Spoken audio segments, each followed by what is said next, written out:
My thing is already to the normal thing, so No, it is. All right, I'll we're just end live. the All recording. right, we're live. Welcome everybody to the Out of Mana podcast, episode 13. I am here at the Real Shiesty with at Joshua Cast. Josh, how you doing? I'm doing good. How are Long you? time no see. How was your Thanksgiving? Thanksgiving was good. It actually went by much faster than I thought it would. Usually Thanksgiving, like the holiday time, like the prepping before Thanksgiving and Black Friday, usually like last. It feels like it lasts for like 2 weeks, but this one went by almost like in a day. It felt like. Yeah, no doubt. I mean, just a little, I guess, spoiler alert, but Thanksgiving is going to be one of our big topics, right? I think so. Yeah. I don't know how much we want to dwell upon it right now at the beginning of the podcast, but definitely want to wish all our viewers out there a happy Thanksgiving. And if you are chiming in, whether you're in the chat, feel free to just jump right in and put a little Thanksgiving messages out there. But yeah, I'll dive into my day, my last 48 whatever hours or what have you. But it's been really good. Um, Other than that, got to catch up a little bit more on my Octopath game. Wait, Um, Octopath, the mobile game? yeah, because it was like with WoW and then Pokemon, it kind of fell on the back burner. So I got to catch up on that a little bit, and yeah, just obviously spend time with the fam, along with a new member, which we'll get into that a little bit later. You're having a Um, baby. I'm not having but yes, there's a new baby in the family. So yeah, I don't know how you want to take the reins on this one from here. Did you want to just like jump right into to so topic one? But I what did you pick up anything new so besides Pokemon? I'm obviously my stuff is kind of related towards topics that happen later, but Yeah. beforehand I've been playing a lot of Pokemon Violet because it's a new game that came out. I think I have maybe over 40 hours in it already. Oh shit. So okay, so like I was gonna ask that because once again, another spoiler alert. That's gonna be a very big, probably long topic we're gonna talk about today. I would imagine, probably rightfully so. So that was going to be one of my questions as to how much time have you already devoted, and you put over 40. So I guess I'll just go ahead and share mine. I just put a little bit over 19 hours. I'm about less than half of you, but that's because of the holiday and whatnot. Otherwise, I would probably be on par, if not higher than you. Um, So my but question is, well, are you still working through the main game, or are you done with it? yes, no, Oh, okay. no, no. But we'll get into all those shenanigans a little bit later. So really, it's just been Pokemon for you then, right? Just tunnel vision Pokemon Yeah, Tunnel since Vision last week. Pokemon. I wanted to play some other stuff, but just because you know I want to get my full opinion coming up here soon. I just focused that. Plus, somehow it sucked me in because at first I wasn't really feeling it, but now I really am. So Oh it's no, just had my time. I think I think it's hard for it not to do that, right? Yeah. Uh, No, so I did kind of like now just blending a little bit of Thanksgiving, and I did spend some time with one of my cousins, and he was showing off his little computer rig with me, and he was playing a couple of theme games, and I don't remember what the name of it was, but it was an Activision game that seemed to be taking place in like dare I say Japan. Um, and it had like that era, that theme to it, like old school era. I think he said it was made by the guys that made Dark Souls. I don't know if that's true or not, but that's what he said. Anyways, it looked really cool, but I told him like immediately it reminded me of Onimusha. I was like, oh yeah, I could probably vibe with this because it reminded me of Onimusha. But the graphics looked like fucking amazing. I don't know what game it was, but he was playing off Steam, and I'm sure You I can said message it to him and he'll tell it to me. But you said it looked like you said it was in like the game's from Activision. And you said it's based the in game is Japan. different from Activision, yeah, because I remember seeing Activision pop up when he loaded it. And it takes like it has a samurai theme to it. I think they call him Shinobi, but I don't think the game is Shinobi. Um, and there's like Shinobi hunters or whatever. Is it a new game or Um, old game? Man, I don't know what to. I don't know. I really don't know. All I know is it looked cool. I was watching him play. I was like, yeah, I could vibe with this. I was like, it kind of reminded me of Onimusha. But it didn't really have like demons in it like Onimusha did. This one just looked like straight, people or humans or whatever. But it was pretty cool. A lot of blood in it. A lot of kind Lem- of played like. Let me ask. Did the supposed ninja have guns? No, I did not see no guns. No, no, no. He did have stars, and he had like a grappling kind of, not a hook, but he had a grappling thing so he could go over buildings and pagodas and stuff. I'm trying to look because obviously, well, I'm like it sounded like it was like either like Shadow Warrior or sorry, not Shadow. Is it called Shadow Warrior? Yeah, I think it's Shadow Warrior because it's like you're set in like a Asian land with your first and like Asian demons and all that stuff. And he has like samurai stuff, guns and all that. But you Yeah, said it's by Activision, so I actually haven't heard that, but that sounds really cool. yeah. So I was watching him play that. It was cool, and but other than that, I'm ready to also, within the next couple of days, devote some time in Pokemon as well. Get it play through before Dragonflight hits, and then consume me. Oh Um, yeah, when does Dragonflight hit? Is that it's coming out in a week, right? no, no, no, no, no. It's Monday. Monday. So let me ask: Oh, no, I'm second guessing the answer. is the game called Sekiro: Shadows Die Twice? You know what, dude? Even if you say it, I would have to probably see it and see a trailer or something to verify it. Because even if you say the name, I probably won't even know it. Yeah, I'm gonna put up a picture. Does it look like that? You know what? I think that is it. I think that is it. Okay, yeah, I've heard Yeah, about that. yeah. That's I actually haven't played this game, but I heard it's pretty good, and it is from Software Games, so it is from the people that made that. But I don't. I think it's like considered like one of the dumber down versions because they were focusing more on story than actual like difficult combat. But I heard Gotcha. that was still really good. Yeah, yeah. No, it looked nice. It looked nice. But it's definitely that one. Yeah. Now that you showed it to me, that's the one. So is it a standalone, or is that like a sequel version or something? I believe. Well, I don't know because I haven't played it, but I've heard of it. I think it's a standalone game, but I could be wrong. Because I know From Software Game, I believe also makes Nioh, Nioh, whatever, and they had it's basically like another samurai demon game, but it's much harder, and there's two of them. So I think Sekiro is like kind of like the test subject with Activision, and then they made Nioh as their full game. Gotcha. So they were the Guinea a full pigs. beta, yeah, full beta version of the game. Yeah, but That's cool. supposedly it Yeah. was still well received because I remember it being popular like 3, 4 years ago. Okay. Yeah. No, I was watching play it. It looked pretty nice. I could see myself, if I had the extra time in the world, flipping it. Yeah. It definitely gave me like straight up Onimusha vibes, which I played three Onimushas, I And think, out of like four. So yeah, definitely. dude, I that's an enjoyed that old franchise. game. I think I played the first one. That what PS2, right? Is that when it came out?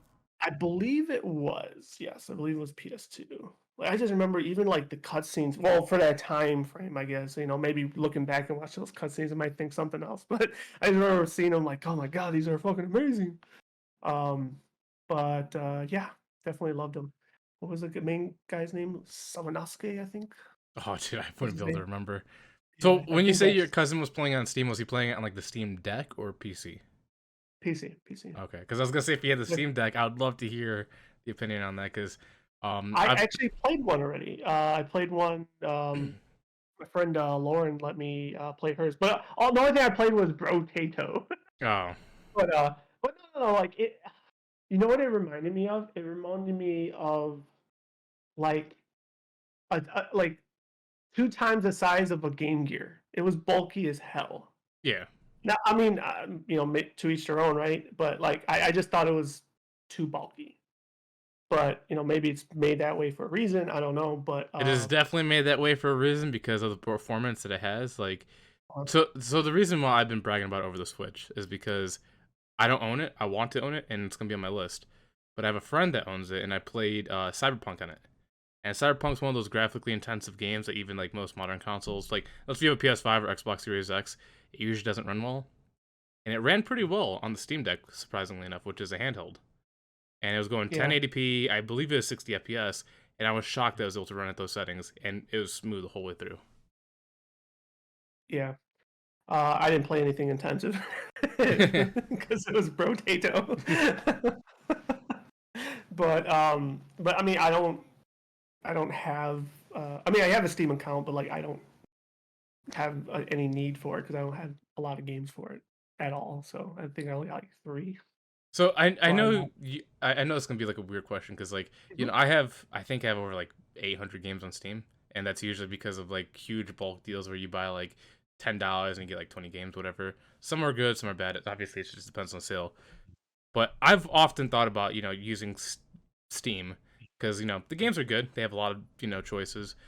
But for some reason, the reason why I haven't chose Steam is because of the simple. I mean, it has achievements, but those achievements don't feel like it's Xbox or PlayStation, and I think that's the reason why I haven't played it. Is that a reason why you So haven't played PC, or is it a different reason? no, I just like, with the exception of WoW, and maybe that's because it's only on PC. Um, I still, if the option is there for a console, I guess I still prefer a console. Like, I feel like my computer now could handle some of these games, better performance wise. Um, so it's not just that. It's just like I don't know. It's just something. Maybe I'm still old school. I don't fucking know. But something about still just chilling on the couch, big screen TV, controlling your hand. Yeah, I mean, it's just. Don't get me wrong. Best control in the world. I still think is one of these bad boys, right? Like I mean, but uh, some like gaming, I still feel is meant to be on a console. Mm. Not to throw shade at PC gamers or anything. No, like graphically, you'll get the best performance out there. Plus, you get the mod of shit and all that stuff. But whatever. Um, the achievement part, I know what you're talking about. Like the one, well, I guess maybe cat's out of the bag about this already. But one of the games I did download was Lost Ark because I gave it a try. But ultimately not my cup of tea. Um, and that game had achievements, but they're to me they seem very lackluster for an MMO type of game. Yeah, it's like you get achievements, but it doesn't really account to anything. Like for Xbox or PlayStation, there's a score that adds up. For Yeah, Steam, yeah. there's no score that adds up. It's just you unlock and that's it. Yeah, so I mean that dynamic I didn't really look into, but since I just know that it's like, oh, that's cool. The game has achievements, but they seem like at least pretty easy from what I could say compared to WoW. Um, Oh yeah, but Lost Ark is yeah, it's one of the easy ones because you could actually mod it, and I think you could probably get the full game completion like an hour. I don't know about an hour. I think Well, that's you could play the game longer, but like for the achievement wise, you can you can do I, special things to get the achievements in an hour.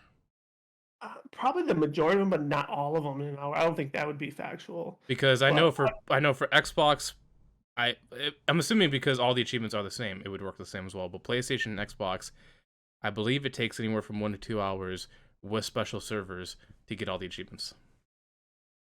so riddle me this, Batman. Uh, um, because if it were to come to a console, obviously it would probably come on Xbox, unless Xbox Wait, is talking about Lost gener. Ark? I'm sorry. Let me erase what I just said. I meant to say World of Warcraft. Oh, My fault. If World of Warcraft were to go to a console, it'd probably go to Xbox because of the whole Activision acquisition that still probably will happen someday.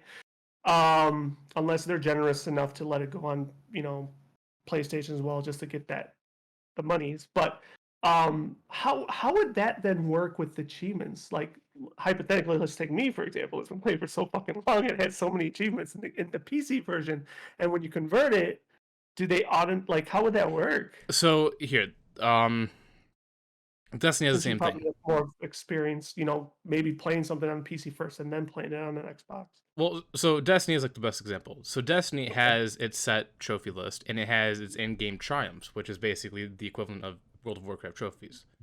Okay. So you'll probably have to do like different things. Like, if they do bring it to console and they bring it to like PlayStation or Xbox, they'll probably get a trophy for like getting a character to 50 or 60, whatever, or doing a raid and all that stuff. But the in-game like achievements, that'll probably be completely separate. So it wouldn't be retroactive then, because the game wouldn't, or I mean, the it would new probably be trophy system retro. wouldn't acknowledge it. I mean, if you have the character data, like if they actually let you do like cross save and you bring your PC save to console, they'd probably be retroactive where it'll auto pop the trophies and achievements if they did. Because I know like Destiny did the same thing. Like when it was originally on console, whatever save data you have and you put it to PC, all the achievements just auto popped right away. Interesting. Interesting. Oh, another thing I just learned too, because my sister's boyfriend, I guess he just got PS5. I didn't know Resident Evil 2 was another one of those games that they let you convert to PS5 version for Well, free. So I might do that too. all of the Resident Evil games, Resident Evil 2 remake, Resident Evil 3 remake, all of them have PS5 updates now. Yeah. So I never got 3. I passed up on 3, but I still have 2. So I Well, if was you like, want to ooh, play it, I got it right there on the shelf. ooh. I was like, I might have to upgrade that then. So that's, I mean, thank God they did that. After all the, negative, press that they get and all this, all the different stuff we talked about in the podcast. Thank God they did that. They allowed that to happen because Did they they also wanted to be do extra greedy. They couldn't have done that. Capcom? They've usually been really good with consumers. No. Okay, I'm just talking about Sony allowing the free Oh well, that wouldn't have been Well, I don't Sony's know. choice. That would Oh, be that would have Capcom's been. choice. Yeah, Oh, okay, interesting. yeah. Because the developing studios has a say in what they want to do. Like if they want to make it free, that's totally on them. Oh, okay. Yeah, So because just like the FF7 was, that was a Square Enix decision then. yeah, because Okay, so yeah, so FF7 is an example because it was a console exclusive and because it was a deal with Sony.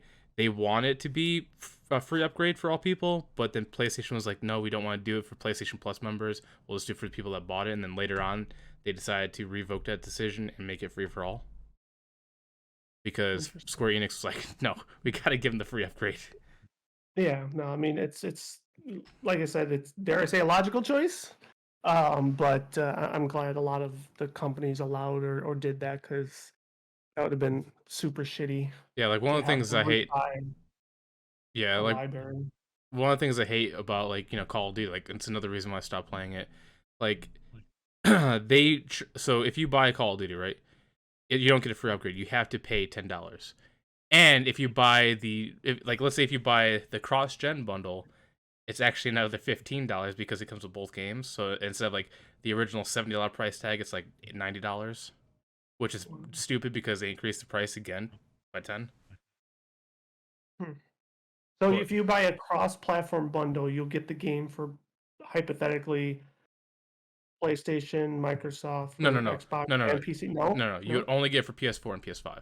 And just like if you bought the cross gen bundle for Xbox, it'd only be Okay, Xbox One and Series X. gotcha, Yeah, gotcha. they don't give you too much. Like $10 or $20 extra will only give you the upgrade for that same console. It's not like it gives it for all systems. If it was for all systems, that'd make sense. But no, they're too greedy for that. Yeah, and I mean, and that's the thing. Like, I mean, it'd be interesting just to see those figures of how many people actually, purchase that particular bundle. Because Well, so there was a statistic. Well, only for Xbox, so because I was telling you before how Xbox has this reward system where you can play games, do certain things, and you get credits, and you can turn to money. Xbox's conversion rate to the next gen bundle was much higher because a lot of people bought it for free because of these extra tasks they could do to earn money. Because interesting. instead of paying for like the additional price of like to upgrade like $10, $20, they would just do these tasks and just use that conversion to buy the upgrade bundle. So that would make that statistic a little skewed then. Only for Xbox. PlayStation would be the Yeah, opposite. gotcha. Interesting. Hmm. And PC has it lucky though, because this is one benefit to PC is that there's no cross-gen bundle. It's just that same thing, Yeah, so they don't have yeah. to pay the extra $10 for the upgrade. Just gotta get a new graphics card, Yeah. which is primo money. But going back to World of Warcraft, because you're saying if they port it to console, because I know a lot of people are like the controls would be weird on controller, but if you play Steam Deck, they actually have mods out there that let you play like let you with the analog sticks and your A B whatever buttons, and it's actually surprisingly good. Well, I've never. Well, I'm not saying like it'll play. I don't know how it play. Like just like any game, you gotta get used to it, right? Like I think it would take some getting used to, but like one thing I do know is like it was already leaked that they had like the button palettes already out for actually both consoles, which I thought was pretty interesting. Um, but like I did play EverQuest 2, I think it was on PlayStation 2. So that was with the controller, but I also had the keyboard. So like keyboard went into like, plug 2 or whatever. So that made it like fucking awesome. Um I think that would be the hardest thing about WoW would just be the ability to type. Well, so that's the thing is Not that really, not really the playing. I don't. I think that would be conquered pretty quickly. But the ability to chat quickly would be I feel like would be the issue. well, so and the reason why I'm going to negate this is because both PlayStation and Xbox have full keyboard and mouse support. No, no, and that's fine, and that's fine, and that's the solution, right? You just fucking plug one in, like end of story. Hmm. But it's just like I feel like it's definitely more a nuisance to have a controller and then have to put it down and then Oh, pick up the controller again, 100%. versus like you know how you're playing, your hands already on the keyboard and mouse, so it's like it's there already. Yeah, Uh, typing in Destiny. I mean, as much as it's nice, being able to type in chat for everybody in Destiny, be mhm. like dun dun dun dun, like moving all over, it sucks. Unless everyone gets really good with typing with their toes. No, but I agree. That's The a world typing, where everyone's like with their toes. but I agree. Typing with controller would be a nuisance, but gameplay wise, it could work because they already have mods out for that, and it's pretty well because you could do RB, LB, left trigger, right trigger, all the buttons, D-pad, to Do keybind. they still sell those like controller keyboard attachments? Are those still a thing? What do you mean? Like you used to be able to clip it, I guess, on top or Oh bottom, yeah, and yeah. then are those things still a thing? I don't think that's a thing anymore because Okay, let me look up they because have the touchpad already. gotcha, gotcha. But yeah, I remember because you could hook that on like the 360, and you would have it's basically like an old school text pad. Yeah, Yeah, yeah, I don't think they do that yeah, anymore, yeah. That would but I have could been be wrong. yeah. I don't remember if I know I remember seeing them, but I don't know if I ever owned one. I did own one Okay. because I was this was during the time when I was in Call of Duty clans, and we would always message left and right in like the Xbox groups. So I was like, I had to have it because of playing in the game, sending a message, and then going back to the game. I mean, like the other good thing, well, it can be good depending on who you ask. With the WoW though is they do have the in-game voice and oh god, in-game voice can't talk. So maybe with the console version, that would empower people to use that more than the PC people, because PC people obviously use Discord and shit a lot. But maybe console people would probably take more, The voice um, chat. yeah, make more use of the voice chat. I mean that makes sense because like the only so like people the one of the arguments is World of Warcraft would never go to console because of the limitations. I'm like, if Destiny can do it, World of Warcraft can do it because World Destiny does the same thing where most console people are just in game chat talking to each other. Obviously, you could still type, but they prefer just to do voice chat, or you could just use Discord and talk there. Yeah, I mean, you still could like throw it on your phone or something too. Hmm. Yeah, I mean, I think if there's a will, there's a way. I mean, I don't know how many people would, you know, block to play or new. It would probably have to be new people, and then I I don't know if think that'd be a turn on or turn off for them. I But think a lot of casual people would play console version because you could play in your front room, you could play anywhere. Like the Xbox Series S is super compact and it's powerful enough to run it, and you could put that in your living room, kitchen, bedroom, whatever, and just even if you have like a wireless keyboard, you can still play wherever you want. And World of Warcraft, luckily enough, isn't too graphic intensive, so Mhm. even with all like how expansive it is, it won't crash your system because the graphics aren't that impressive, or I'm not gonna say impressive, but like I don't want to say this um taxing on the system. So I think Yeah, that's yeah. why they can get away with it. I mean, after you said that, like immediately I started thinking, it's like, yeah, maybe for certain things it wouldn't be a bad idea. Like when I'm not chatting, I'm like more being like a hermit, just like going like farm shit or whatever. Like, yeah, it'd be nice to just chill on the couch and do those things. But then it's like, oh, like actual like raids and fucking PvP or whatever, like raided stuff. Then it's like, okay, let me get on the computer. Um, but yeah, we'll see. That whole thing is a mess too. I mean, obviously, it'll probably get some taking used to, but like if Destiny and Final Fantasy can do it, World of Warcraft can easily adapt. I'm pretty sure Microsoft is already making plans. If so, because like bring it to, I mean, even though World of Warcraft is so massive, like with its player base, even just for PC, just like the opportunity of having console to it, it would blow it up even more. Mhm.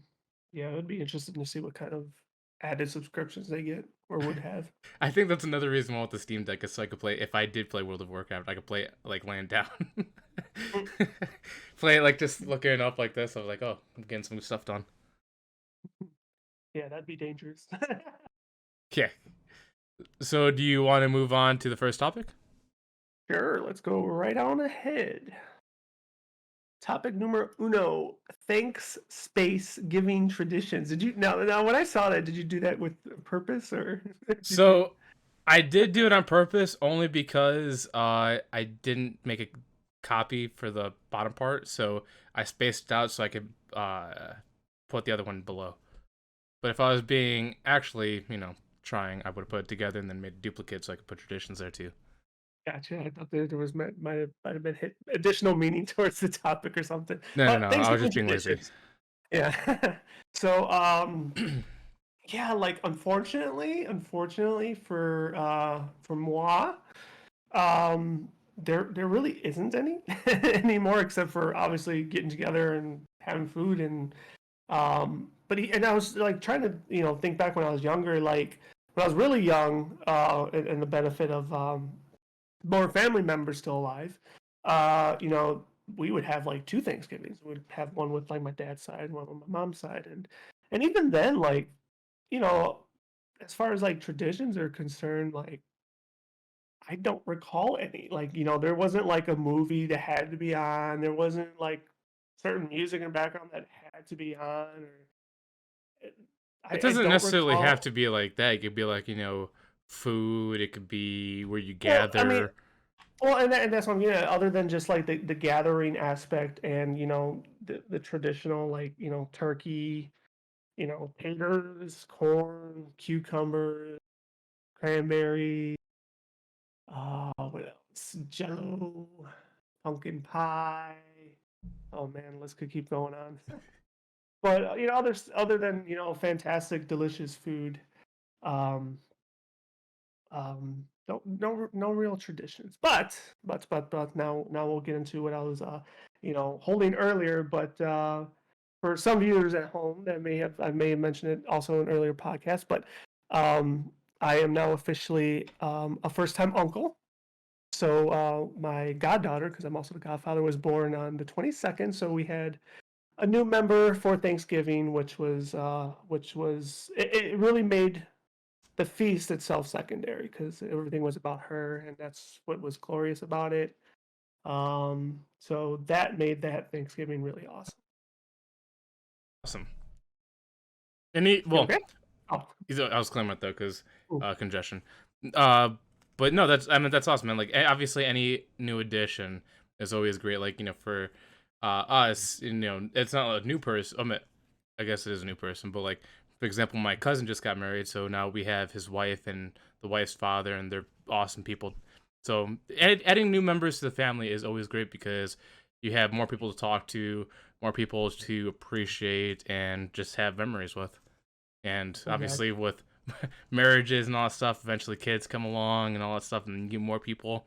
Because it sucks when, like, I'm pretty sure every family probably goes through this. Like, you go through periods where you have a huge family, and then obviously sometimes people, unfortunately, either move on or pass away, and then it gets really small, and you feel a little sad. But then as time progresses, it gets big again because people keep expanding, and then Mhm. it goes back to like basically what's called ebb and flow, where it's like big family, small family, big family, and then everybody does a thing. No, But exactly.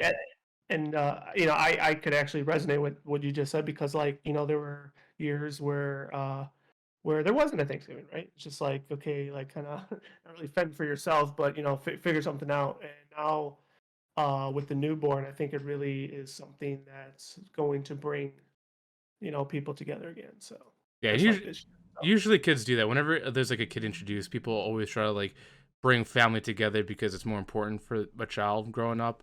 And then obviously when it gets older, then that's when things usually wane down again. But a new child always brings family back together to give them memories, yeah. experiences. So keeping keeping with the topic of traditions, though, like out of all the different conversations we've had, I don't think I've had the opportunity to ask you this. So I guess this will be the first time. I know I've mentioned before, like I would hopefully one day like to have family of my own. So would you like to have family of your own someday? Oh, 100%. I've already talked Oh, about, like what I would do as a dad. Cause like, obviously, Um, I my mom is the one that raised me, and Hmm. because of that, I have an idea of what a parent should be like, and then same thing with my grandparents and how they stuck together, and seeing like how a family should be makes me want to be that person. Like my grandfather to me is like the ideal you know guy that should bring the family together, always do what they need to do to make sure the family is taken care of, fed, make sure everybody's doing all right. And I think that's why I also want to be a dad, just because I want to do the same thing. I want to be able to have kids run around, or have my kids play with my brother's kids or whatever, and have fun, toss a ball, play, take them somewhere. But yeah, I do want a So, family at some point. so I mentioned I didn't have traditions. Did your family currently have any type of tradition? So our traditions change from time to time. So I mean, obviously the classic tradition is get together at the family house, have turkey, stuffing, all that stuff. But there was a couple years we tried to be unique, where Okay. instead of like having turkey and all that stuff, it'd be like lobster, steak. Always try to like bring something new to the table. Obviously you got the classic football.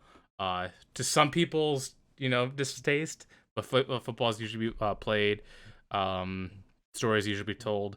A new tradition recently, I think it's happened like the last 3 years, and I think this is just because it's a trend, is the cooking of the turkey. You know how people usually put it in an oven? Okay. This time I don't know what's called. It's like a pan, there's oil in it, and it's like gas powered, and you dip the turkey in there for like 45 minutes, and it like roasts itself, and you take it out. It's not broiling, is it? Maybe. No, maybe. Because like we have it outside because you can't have it inside. It's a giant metal So, so, container. so you're talking about like deep frying the turkey then instead?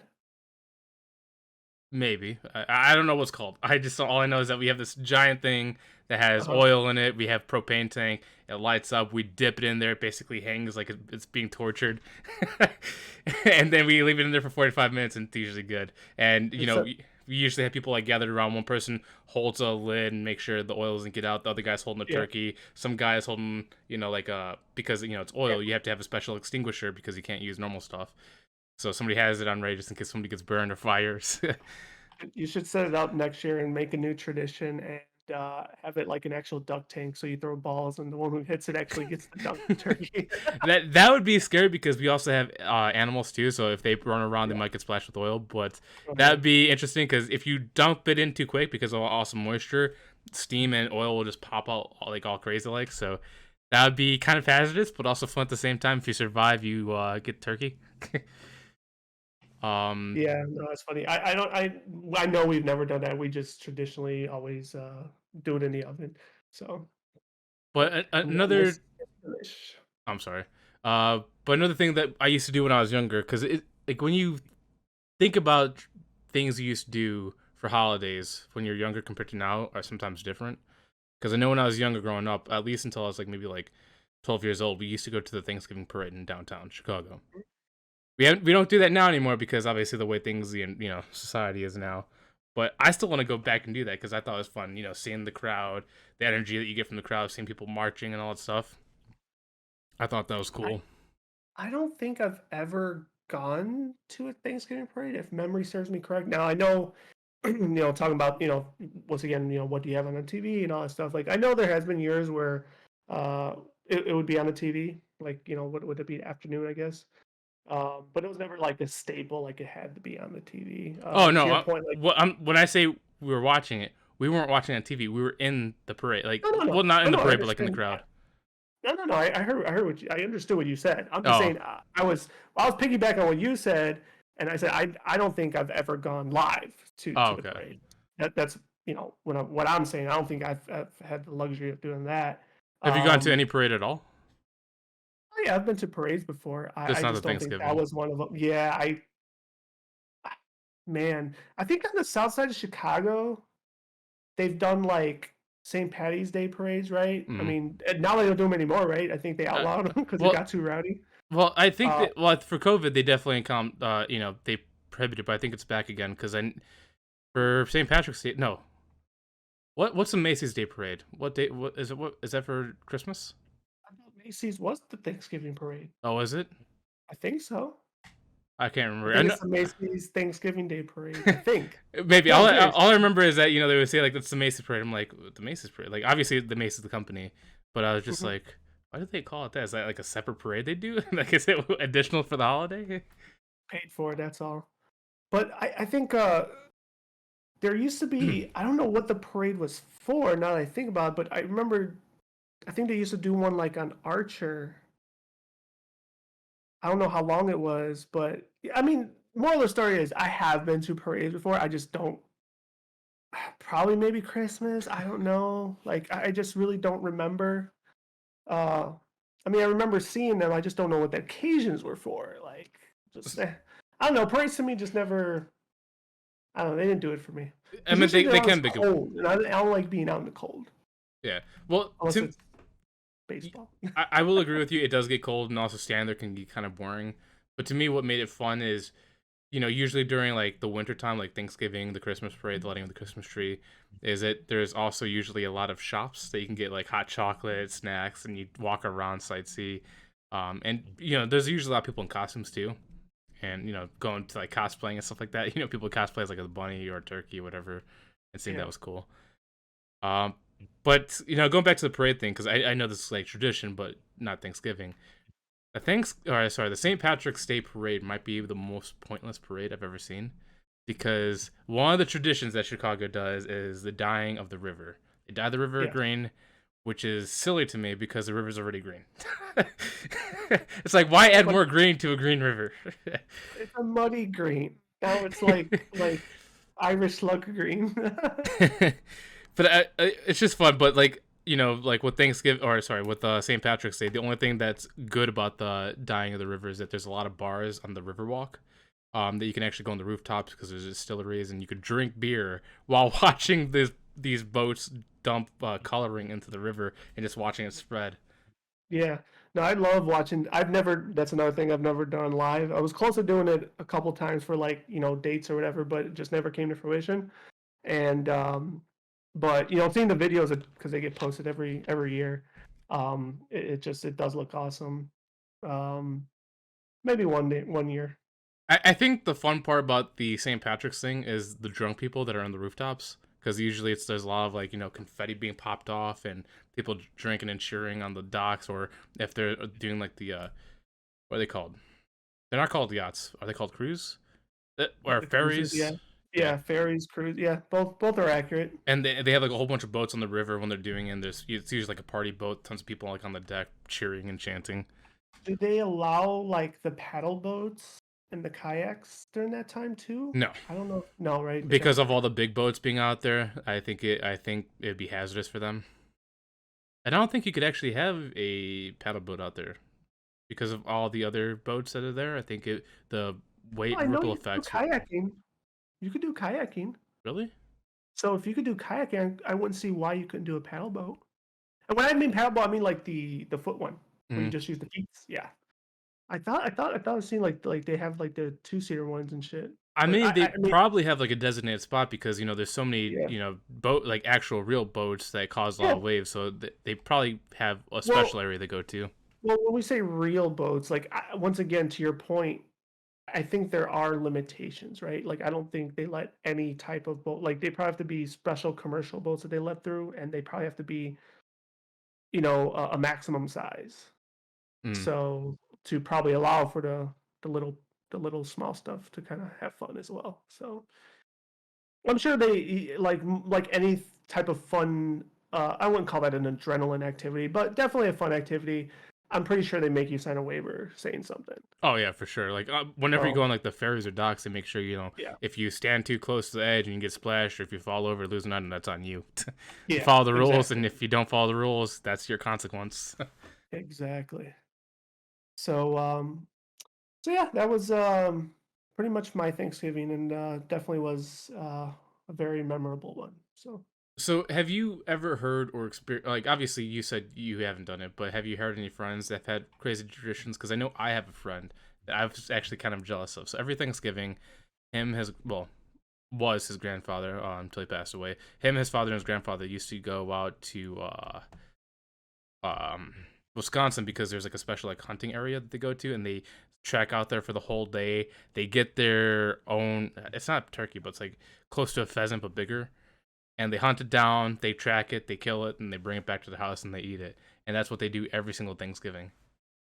So since I was just in that area, there actually is such thing as wild turkey crossings, like there's signs up and stuff. So it's quite possible they hunted their own turkey and not like an oversized pheasant, because there's turkey farms out there are very, I don't want to use the word common, but it's a big business for them, right? Mm.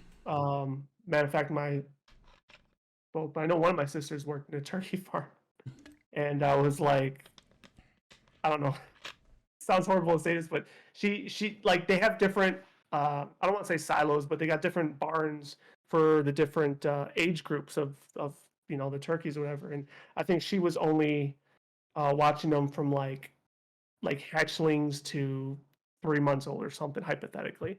And her job was just to throw feed and just whatever. And it's like how could you do that job knowing you're you're getting them like at a certain plum for them to all be ushered out to the next one, in which they're gonna be ushered out to the next one, and then they're gonna be ushered out to be like fucking sludge. It's like I don't know, but everybody has a job in this world, so Yeah. that's the way the Honestly, world works. I But I know it's gonna sound cruel, but I think I could probably do it only because if you, I mean, so the thing about like killing and eating an animal is that when you kill it, most people don't kill just for fun. They usually kill for appreciation, and when they kill, they make sure they utilize every part of the animal so it doesn't go to waste. At least that's how every person I've experienced. Like when I was in Mexico and I killed a pig, um, like they try to make it as humane as possible. Like when I killed a pig, they gave me something. It's almost like a nail gun, but it's like a rod that goes to their head and then pulls back in. And you make it quick, and then you basically drain their blood. That blood is used for like other things. The bones used for soup or clothing or materials, and then the meat goes to eating. So it's like, as much as it sounds messed up to purposely breed an animal to die, usually give them a quality of life while they're living, and then when it's time for them to go, you make sure you appreciate their life as you eat them. yeah, no, I mean I'm not saying I don't know what part of those type of jobs I would and would not be able to do, but like I'm not like a PD enthusiast or anything. Like obviously I eat animals and I love eating animals, but it's just funny though. It's just like knowing that like here's your job, but where they're gonna end up. You know what I'm saying? So, Yeah. but I mean that is a cool tradition. It's almost similar to like cutting down your own Christmas tree, right? If you're Oh, shooting your that. own turkey. The funny thing is that the people that I talk to go to so I think there's like special places. I think Wisconsin might be one of them as well.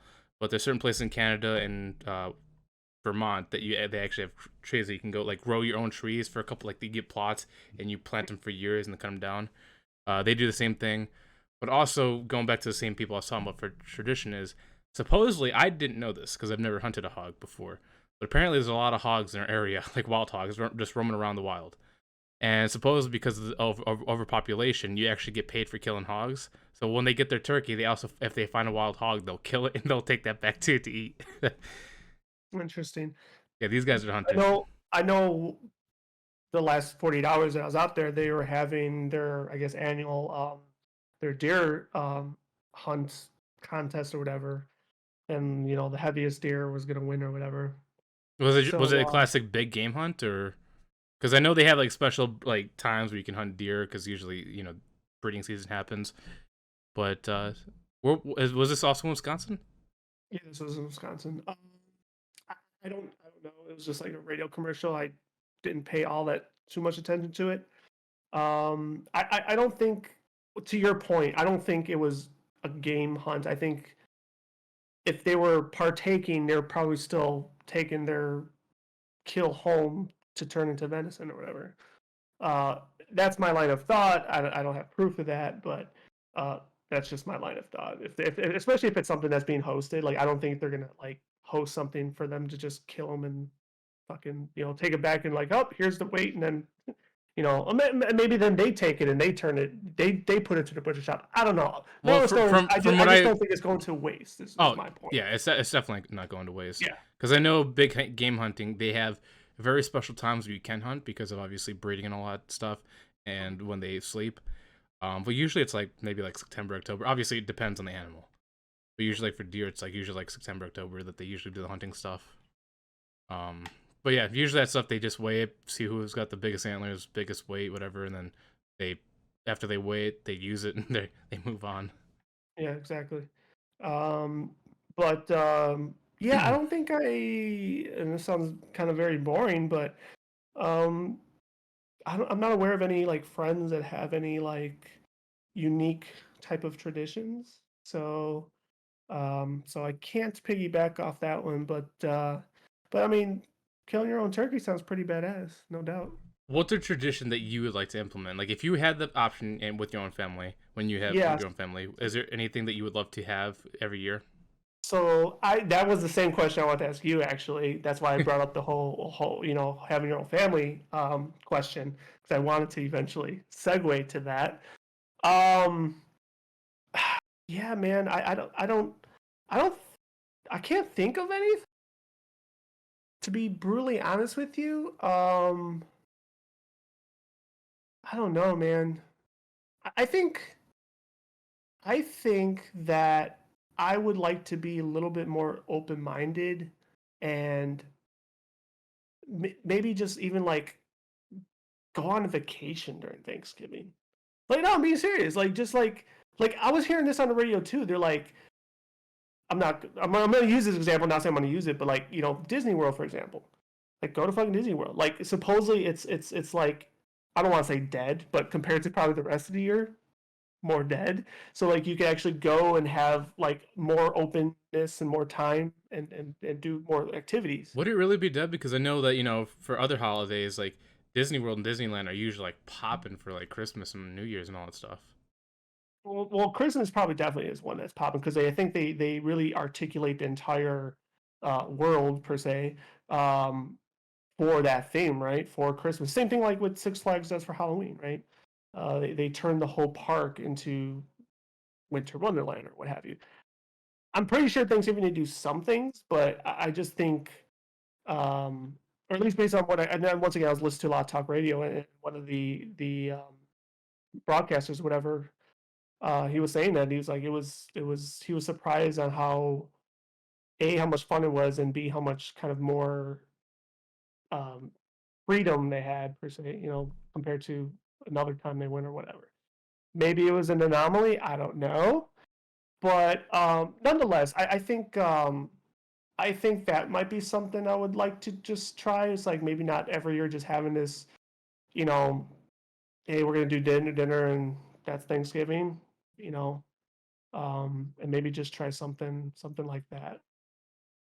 So I don't know if that'd be called a tradition though. That'd no, be it, kind of it go could be a against tradition because tradition. what But one of I could be wrong. Maybe I'm just making this up, but for some reason I'm remembering this. I think one of my mom's coworkers does something where they travel to like different countries during like either it could be Christmas that they do it, but I think it's Thanksgiving where they travel to different countries and they spend like a weekend there during that time and just appreciate and get some life experience. But that's something I would if I have my own family and depending if the rest of the family wants to join me or not, I would love to do like a week celebration where because to me Thanksgiving isn't about Indians, pilgrims, or any of that nonsense. It's just about appreciation for what's around you, what you have, and then making memories. So what I would do is I would if with my kids and wife if I have them, hopefully I do. I would love to do a day where we do something charitable, like either help at a soup kitchen, help build something, or work somewhere like clean up. And then classic family dinner, you get everybody, and then that's where you just share memories, appreciation for your family. But then the third part of that tradition will be a vacation afterwards, where you go to like a different country, different state, whatever, and create a new memory going forward. So it'd be like a three-part thing. I know that might be dumb, but I think oh, I would love to give the humble aspect of giving back because showing your appreciation to others, then appreciation to your family, and then creating new memories. no, sounds pretty good. Sounds like a nice three-tiered system. So. But that'd be something I would love to do because like when I was younger, I didn't appreciate it because one of the few things that my dad did because when I was younger, I didn't care for it. But we used to do something called Toys for Tots. I believe every place does it. That's where people would drive motorcycles, Um, jeeps, whatever. They would donate toys. Sometimes you would make meals for people that are less fortunate. And at the time when I was younger, like I said, I didn't care for that. I thought it was really boring. But now I want to do that because you know everybody has rough times. Everybody has hard times, and I think when you go through those hard times, you want to when you're doing well, you want to give back to somebody else because one small good deed could potentially change somebody's life forever. Because if they're down, they experience kindness once. It might give them that stone to keep going forward, like that ball effect to keep going forward. So I think that's why yeah, I want to do it. well, it's definitely, and there's also that self appreciation, of course, too. I mean, um, I feel like anytime you give, it's just reciprocated instantly. Yeah. Like it just feels good. Well, yeah, it feels good, but I think another reason why I'm bringing this up is because, unfortunately, there's some younger people in our family. Luckily, not immediate family. This is more like extended family that have a lot of things, but they don't appreciate what they have. They take it for granted, and it irritates me. And I want to make sure if I have a family, obviously you always want to spoil your kids. You always want to give them the best, but I also don't want them to be unappreciative of what they have compared to somebody that might have nothing. You know. Mhm, mhm, for sure. So I think that's why I want to like do that because one, it gives you more appreciation for everything, Mhm, but it makes you kind of grounded. mhm. Yeah, no, that's it's not a bad idea at all. Yeah, because like I'm not sure if you've. I mean, obviously you just are an uncle recently, but I'm not sure if you have any other young people in your family. But Nope. I'm so tired of seeing young people with like iPads and these expensive things, and they just toss them around. Because like I know when I got something, my mom would be like, "Take care of it. If you break it, that's on you. You're not getting another one." And unless if like Yeah. it truly was an accident where I was trying my best, but just something stupid happened and I couldn't Uh-huh. control it, then that'd be a different story. But it was always take care of your stuff, and if you didn't, you're not getting another one. But now Yeah, no, people are getting I things left and right. yeah, no, I definitely fell in that category where I took care of everything. Like, matter of fact, I had to one of my friends makes fun of me to this day, how I wrap my cords. Oh, Like I like I grew up with like almost every friend would just take and just go like to just wrap it around the controller. Like I actually loop it really nice and then do a little like not really knot, but just I don't know, like a little tighten it up and then put the end through the hole. Like I was taught to do that because I had to take care of my shit. If I wasn't taking care of my shit, I wasn't gonna get new shit. So yeah, like even borrowing games, I was so like um paranoid, I guess, to let people just buy my games, especially when it came to the disc era, oh because it's yeah, like like almost any game I ever owned, you wouldn't see a scratch on a fucking disc. And if I let a friend borrow and got one back with a scratch, I would be pissed. dude, I know to exactly what you mean because I this was a long time ago. It was NBA 2K12. I gave it to some guy. Unfortunately, I didn't know him that well. I was just being nice because it was a friend of a friend. And I was like, okay, you can borrow the game. Gave him the game. He gave it back. So scratched up, you could barely play the game. You couldn't play the game anymore. I'm like, why would you do that? He's like, oh yeah, I left it out. I'm like, it wasn't your game to leave out. I'm like when you let me borrow a game, I play it. I put it on a shelf or somewhere safe. Like that's how it should be. If it's not yours, you take extra care of it because if exactly you don't, if you give it back and it's in worse condition, don't expect to ever get something or like, have something borrowed back again because they're not going to give it to you because you didn't appreciate what they gave you. exactly. Because like your Kirby game is on that shelf over there. Yeah. Well, that's not a disc, but same principle applies. You don't want to fuck with the little, the little chips in there or whatever. You don't want to scratch those up either. But yeah, I think it's harder to fuck those games up than discs. But yeah, the whole fortunate thing is, it's all, I resonate with that wholeheartedly because, it sounds like we've had like obviously very similar upbringings. Oh, here's a perfect example how I wrap my cord. See? So here, I'm gonna tell you something because that actually screws your cords up. I didn't know this until later because the wires in there, because they get so crossed, they break over time. There was the people that I go to back in the game, the retro store, they've actually taught me a really cool trick, and I didn't think about this. So you would get your cords. Here, I'll get my uh, earbud.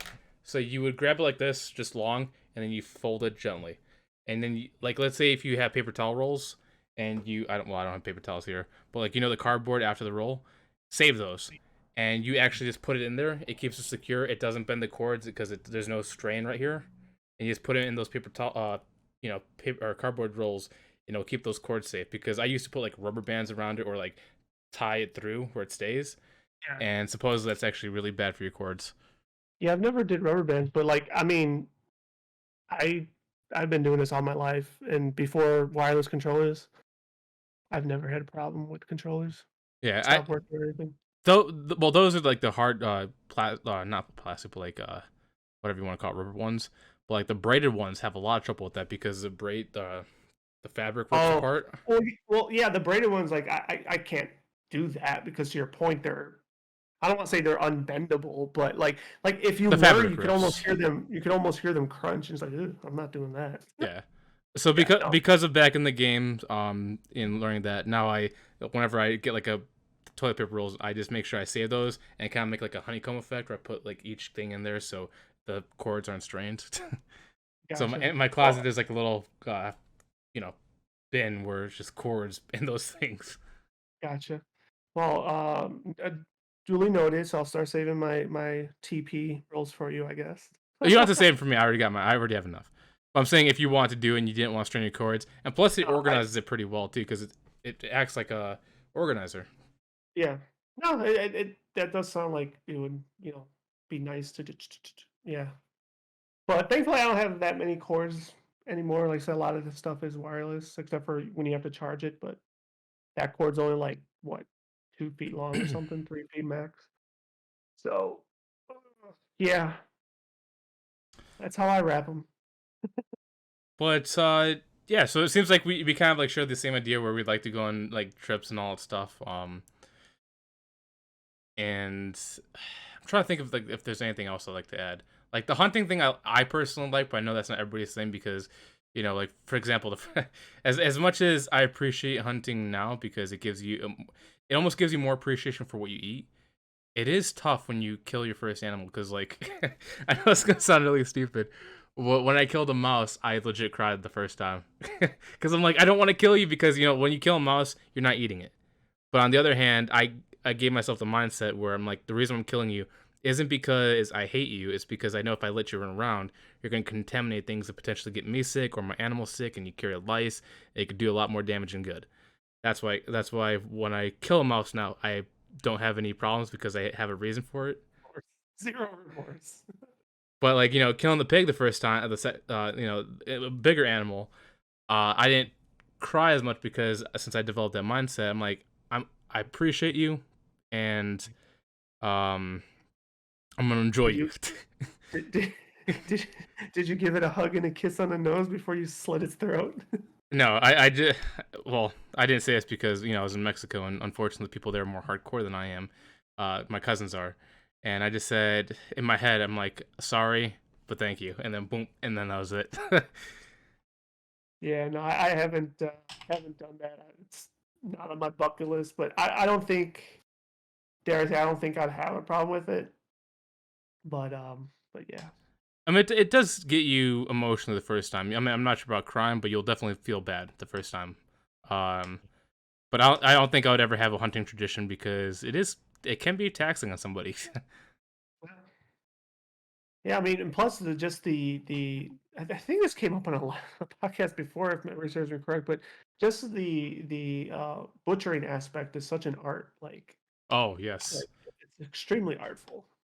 yeah. Because I mean, there's also different types of blade. You have to know your blades too, because You gotta just know the anatomy of the damn fucking animal, and then where each part of the meat is, how you use it even afterwards. Like you don't use specific parts of the animal in specific dishes. Like what I'm saying, also if you like cut the wrong way, you can ruin the whole entire animal. Like for fish right, exactly, example, if you cut exactly. certain like at the membrane, it will bleed into everything else and ruin the whole. It would just ruin the meat. Well, you got fillet it. Yeah. So that was one of the more unique experiences of my life is learning how to cut a pig open and then going through the ribs. Obviously, I didn't do much of it because I was so inexperienced. My cousins took over, but they were showing me like the press you had to put in between the ribs to crack the bones and then separate them and all that stuff. So it was an educational experience to say the Oh, for least. sure. That definitely is, or was in this case. But yes. But moving to something that I mean, I guess you could lead on to this, but this is something that probably everybody follows, even if you don't believe in Well, any holiday. well, immediately after, and sometimes literally immediately after Thanksgiving, same day, because it seems like it's no longer on Fridays anymore. But Black Friday slash Sunday, fuck, Cyber Cyber Monday. I Monday. can't. Holy fuck, man! Pickups and deals. Um, Once again, kind of just segueing a little bit back into the last topic, I have been totally oblivious to deals right now because I've been um, so tunnel vision with my new niece, rightfully so. So I haven't looked at anything yet. Cyber Monday I'll probably make up for it, but for Black Friday I didn't. I was just over the moon with her, so it didn't even exist for me. So you'll have to educate me if I missed something or if there's something is still ongoing right now that maybe it could be picked up. But I know you did share with me one, and you shared with me Pokemon Scarlet and Violet, which is pretty huge because usually they're, well, first off, they're usually not on sale as it always says, but two, it's like immediately on sale because the game just came out last week. Hmm. Well, So, unfortunately, that sold out immediately because, like oh you said, damn, they don't go on sale often, and when they do, they just sell immediately. And because it's so new, people just bought it up. So HSN, the Home Shopping Network, had a deal where if you're a first time buyer, you make an account, you get 20% or you get $20 off your purchase. And because of that, they also have Pokemon. So you could either choose like the double pack, the Scarlet, Violet, whatever. And if you purchase it, instead of being $6, it was $40. I've seen the deal, and I think within like an hour of it going live, it was already sold out, all of them. damn. Double pack, single pack, Violet, whatever, it was all gone. I wonder how many copies they had though. They probably had a good amount, but the fact that it sold out in hours, I'm like, it's either scalpers bottom or a lot of people are just seeing the deal and they're like, man, you can't pass that up. Probably that, and I would like to think there was probably a portion that already own it, and they just want the other one. Yeah, Didn't because get the double pack. I got Violet because usually I'm trying to be more cognizant now with money, where it's like if I really want, I'll pre-order it, but the other one I could wait. But since I seen this one's on sale, I was like, oh, I gotta go for it, and then I was like, gosh, it's sold out. I was so mad. So besides the Pokemon, is there anything else that caught your eye that you feel you have to bring to the masses? So yes, I guess we can go to the deal part because it's also something that I want to talk about later. But so I did buy a couple things. I bought Sonic Frontiers. I got it for $30, Nice. which I thought was a good deal because Sonic Frontiers is also a relatively new game. I think came out like not even a month ago, right? Exactly. I think it was. Oh, fuck, I don't remember the exact date, but yes, it's probably no more than, or maybe it is a month old. So I got Sonic But Frontier for $30. I thought that was a really good price. Because I think what it's normally 60, right? yeah, I paid 60, yeah, so you got half off. So I thought that was a good bundle. I also got Gotham Knights because I was watching Nightwing of Hyrule. He's been watching him play it and it's caught my eye, so I bought this for $35.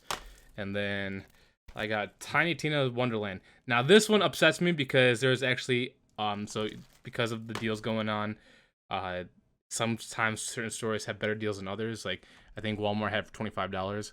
Unfortunately, because it was the best deal out there, it sold out immediately. So I bought mine for $35, which is another $10 more. I mean, it's $10 more, but save your money where you can. Because every other store I think was like selling for like $35, whatever. But it was just funny, I'm like, I seen a good deal. I wanted to get for 25. When I try to buy it, I'm like, oh, it's sold out outside. I go somewhere else and buy it. That's a spin-off of Borderlands, right? So yeah, it is a Borderlands-ish game, but centered around Tiny Tina and her made-up game called Dungeons or Bunkers and Badasses. So that's what the whole game's about. I haven't played it yet. I've played the DLC for Borderlands 2, which is kind of like the start of it all. Um, I think it's called Wonderlands as well.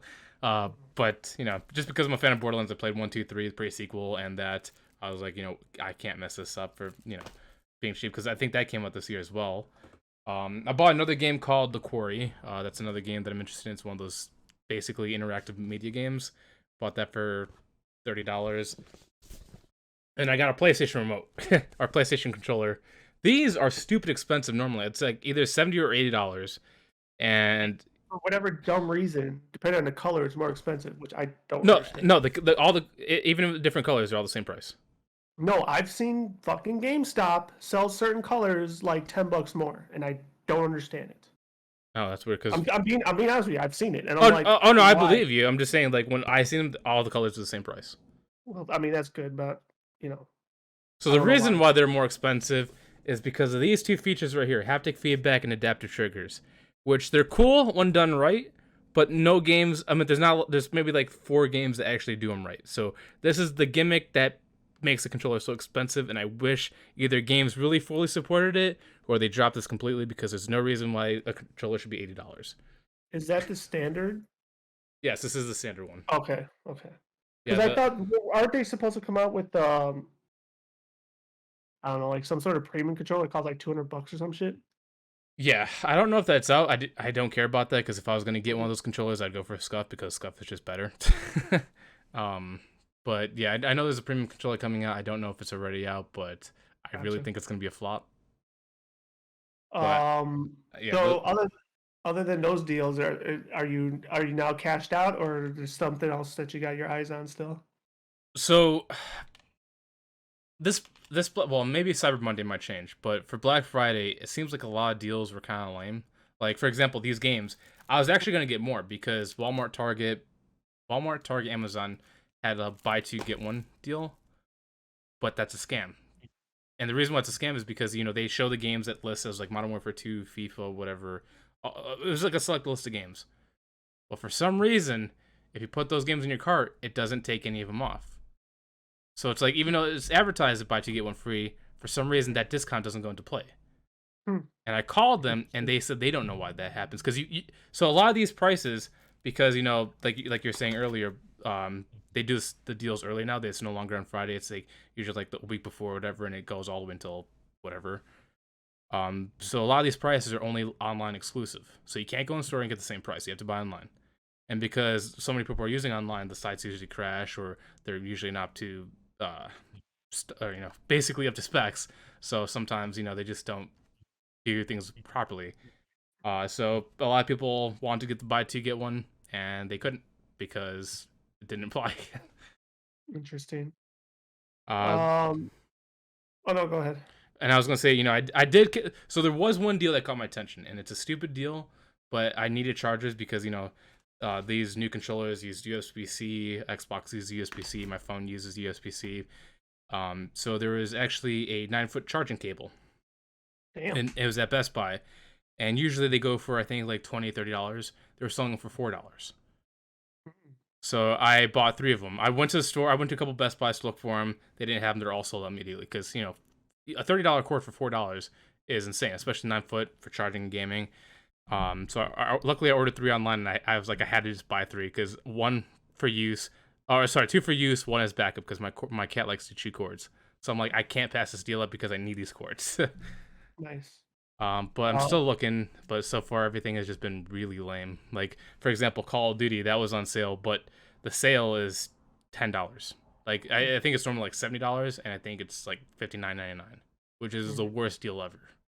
And there was a time where it was $40, but because Call of Duty is super greedy, they're like, "No, we're not gonna do that anymore. It's gonna be $59.99." they know they got people tied to a string. Um, yeah, so like I said, I haven't scoured for anything. But as you were talking, I did remind myself I did buy, and this was before Thursday. This was on shit. When was it? I think it was last week. Like to your point, these deals start so early now. But Target, I bought 4 Elite Trainer boxes of Pokemon cards of Brilliant Stars for $25 each. So, because they normally go for 50, so that's half off. So I was like, fuck this, I'm gonna get 4 of these bad boys.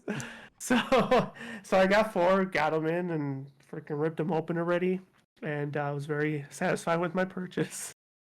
Because the first box I opened, and I don't know if you already saw this in Discord, but because I did gloat about it, I pulled my second Rainbow Charizard. Oh, nice. So I was like, wow, this was worth the purchase.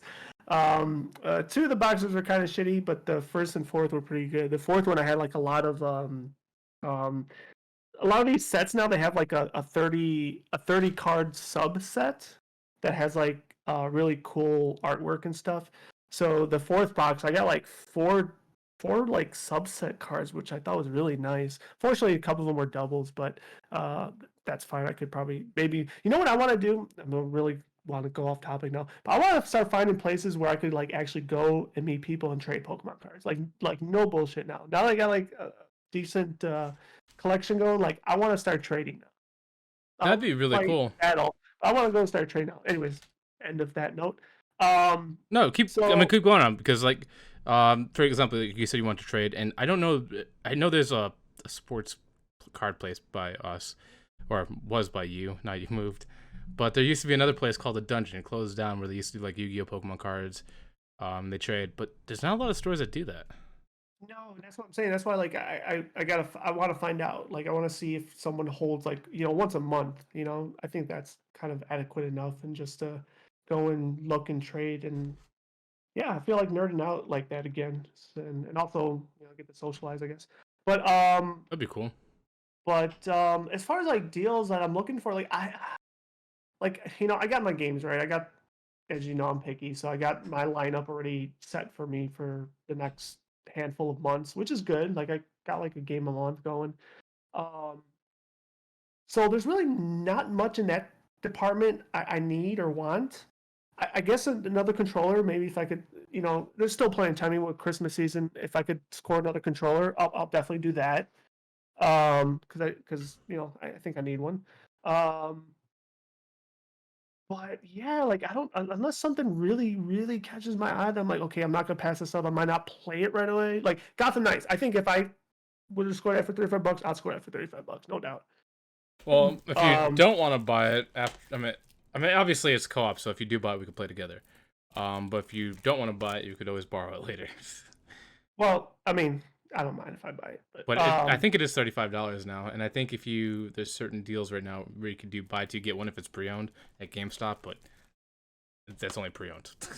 here's a fun fact: I don't like pre-owned games. I used to I don't be think I, against them either, but I've changed my mind recently. If it's a good deal, I'll go for it.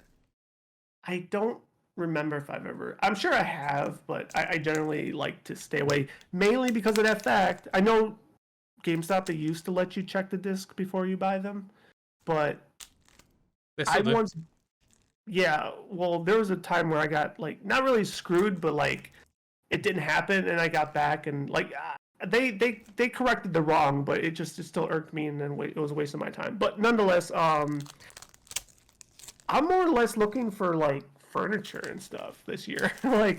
There's still some things that I still want to get. Like I still need a kitchen table, so I'll probably keep my eyes on that. And I recently kind of developed a fascination to get a breakfast nook. So I want to get a breakfast nook now. I'll probably never use it for So, breakfast, so when you say but you're getting breakfast nook, is it like basically the full corner where it's like a bench and table in the middle? So yep, do they sell kits like that where you could just like yeah, shove in the yeah, no, corner? yeah, they do. They Interesting. do. Yeah. So like I'm just like, well, you haven't been to my new place yet, but like if you come here and see it, you'll know exactly. You'll look at it, and be like, yes, yes, yes, yes, because like it would go perfect. Well, But I've seen the floor layout of your place, and it's where the three windows are in the corner, right? It's like a half octagon looking place in the it's, it's by the kitchen. I know that much, but it's like the it's front room it's area. it's in the front room area Well, yeah, where this would go. yeah. I Well, don't think that's what I you've. was I don't think saying. you've. I've seen the front You, room. It's like or two and a half but walls. you've only seen I think one perception of it. Where it would go, it'd be like the opposite perception of it. Okay. So, but anyways, yes, recently developed a fascination for a breakfast nook. So like those are like the two things that I guess I'd really would fancy over. I guess probably more so the kitchen table. I think before the breakfast nook because that one's like extra. like that's like it's not needed. I just think it would be cool. So the Um, question is, if you do get a breakfast nook, are you putting it in yourself, or are you getting installation with no, it? I would do no, I would do it myself, hands down. Yeah, I'm handy enough. Don't laugh at me. I'm not laughing at you. I'm just saying, are you gonna do it by yourself, or are you gonna ask for help and Oh, I everything? mean, I would always like, I think for a lot of things you build, it's always better to have one extra person with you. Yeah. But push comes to shove, I think I could handle it myself. But so I mean, even the unboxing my TV, I had help because I wasn't gonna do that by myself. Yeah. Nor would I, by the way. So yeah, like I think those are the type of deals I'm looking out for. But like with Cyber Monday being cyber, usually you get a lot more technology, electronics, and stuff. Like unless I see something where I just get like um freaking what's the word I'm looking for? Can't think now. I had it to my tongue. Impulse buying. Yeah, that's what I'm looking for. Unless something really triggers my impulse buying, I'm sure I'll end up buying something. What that something is, I don't know yet. Um, It's funny how but impulse buying gets a lot of people in trouble because, like, I used to be the same way, but now I'm objective. Like, like I don't buy games, or I don't pre-order games unless if I truly want, like Destiny, whatever, Pokemon, and I wait. uh, Usually, if there's games I want, I always wait for these sales, and I write them on the list. I'm like, I look to see if they're on sale, and if they are, I pick them up. It's always objective based buying, not instead of impulse buying. let's just take Gotham Knights for example, because that's the one you raised for the people that can't see. Um, Hypothetically, what if that had like this cool collector's edition that you wanted? Would that have changed your mind? Oh yeah, I mean, obviously, if it's something like, for example, like I just said, Destiny, Pokemon. If I really, really want it, I'll pre-order it. Yeah. But if it's something Okay, I but know I don't have to get right away, I'll let it slide until there's a deal. I guess the purpose of my question was a collector edition would have a greater impact on that decision because that one, to my knowledge, maybe it did have one. I don't know, but So I don't think if if I know it's going to be a popular game, it would affect. Like for example, God of War. I was Mhm. really contemplating getting the uh, it's either called the Mjolnir edition or the Jotun edition because it comes with the Thor's Mjolnir. And I was like, that'd be cool because I know that if they're out in the wild, they're going to be over market price because people are just going to the value's going to appreciate. Uh-huh. But not all collector's editions I'll buy right away because, like for example, there's a lot of collector's editions like Uncharted. Um, there's a couple of Final Fantasy that I will purposely wait because usually I can get a better deal later. Because Final Fantasy 10 and 10-2, there was the giant steel book, collector box, whatever. They came with the art book, the statue, which I don't have anymore because my cat knocked it over and broke it. Where it came with that purple hair girl. And I got it for $20. And I think original asking price was $210 when it came out, or $220, whatever. And I got it for $20 because it was on clearance and they just wanted to get it out. Mhm. Yeah, So I know. I Like think it just sometimes you depends on could. the value. Yeah, I mean, but like when I mean, for me, if it's a game I really really like, I'm not gonna take that chance. I'm just gonna get up front.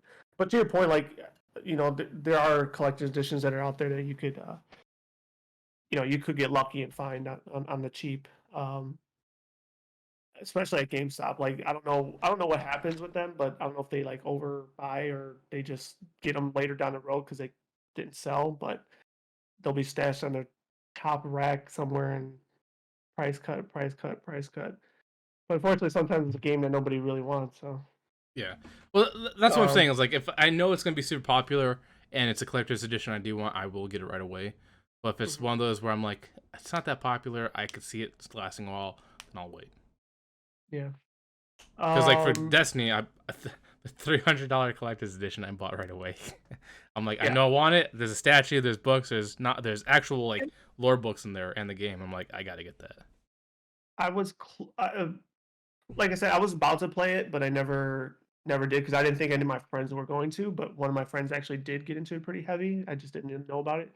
I was gonna pre-order whatever collector's edition was. It came with like some sort of box, like that's I guess an in-game like I don't know if it was a pet or something, but it was like I don't know, it was like a replica thing. I don't know if you know anything about it, but Are you anyways, talking about for Destiny? yeah, for Destiny. When I don't was know if it was this? I, dude, it was eons ago, like a long time ago. It had to be the first game, I'm guessing. But anyway, Cyber Monday. Yeah, we'll see. We'll see what happens. Like right now, I guess thankfully I don't really shit. Maybe if my mic keeps going, I'll buy another mic. I don't know.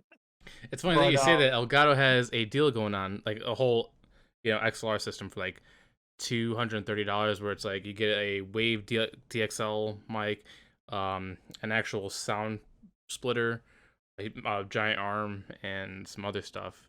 And it's $230, which is kind of fair because I usually like the microphone's like 140. The arm is usually like $100 itself, and I'm like, you get all this stuff. Basically, you're getting one or two of the items for free yeah, with this giant pretty much deal. not like a streamer starter kit or something, right? Yeah. And I Um, was like, if I had the extra money, and I like, obviously my mic works well, but I'm like, if I really was in a desperate need for a mic, I would go for that because it comes with like, the whole setup, the whole arm mic, like DXLR, whatever, or XLR. I'm like, it's just a good purchase. yeah, I think I could probably use like once again going back to furniture, like some kind of smaller stuff, like smaller stands, whatever. Ooh, I know one thing I need. I just thought about something. I need a vinyl player. Is what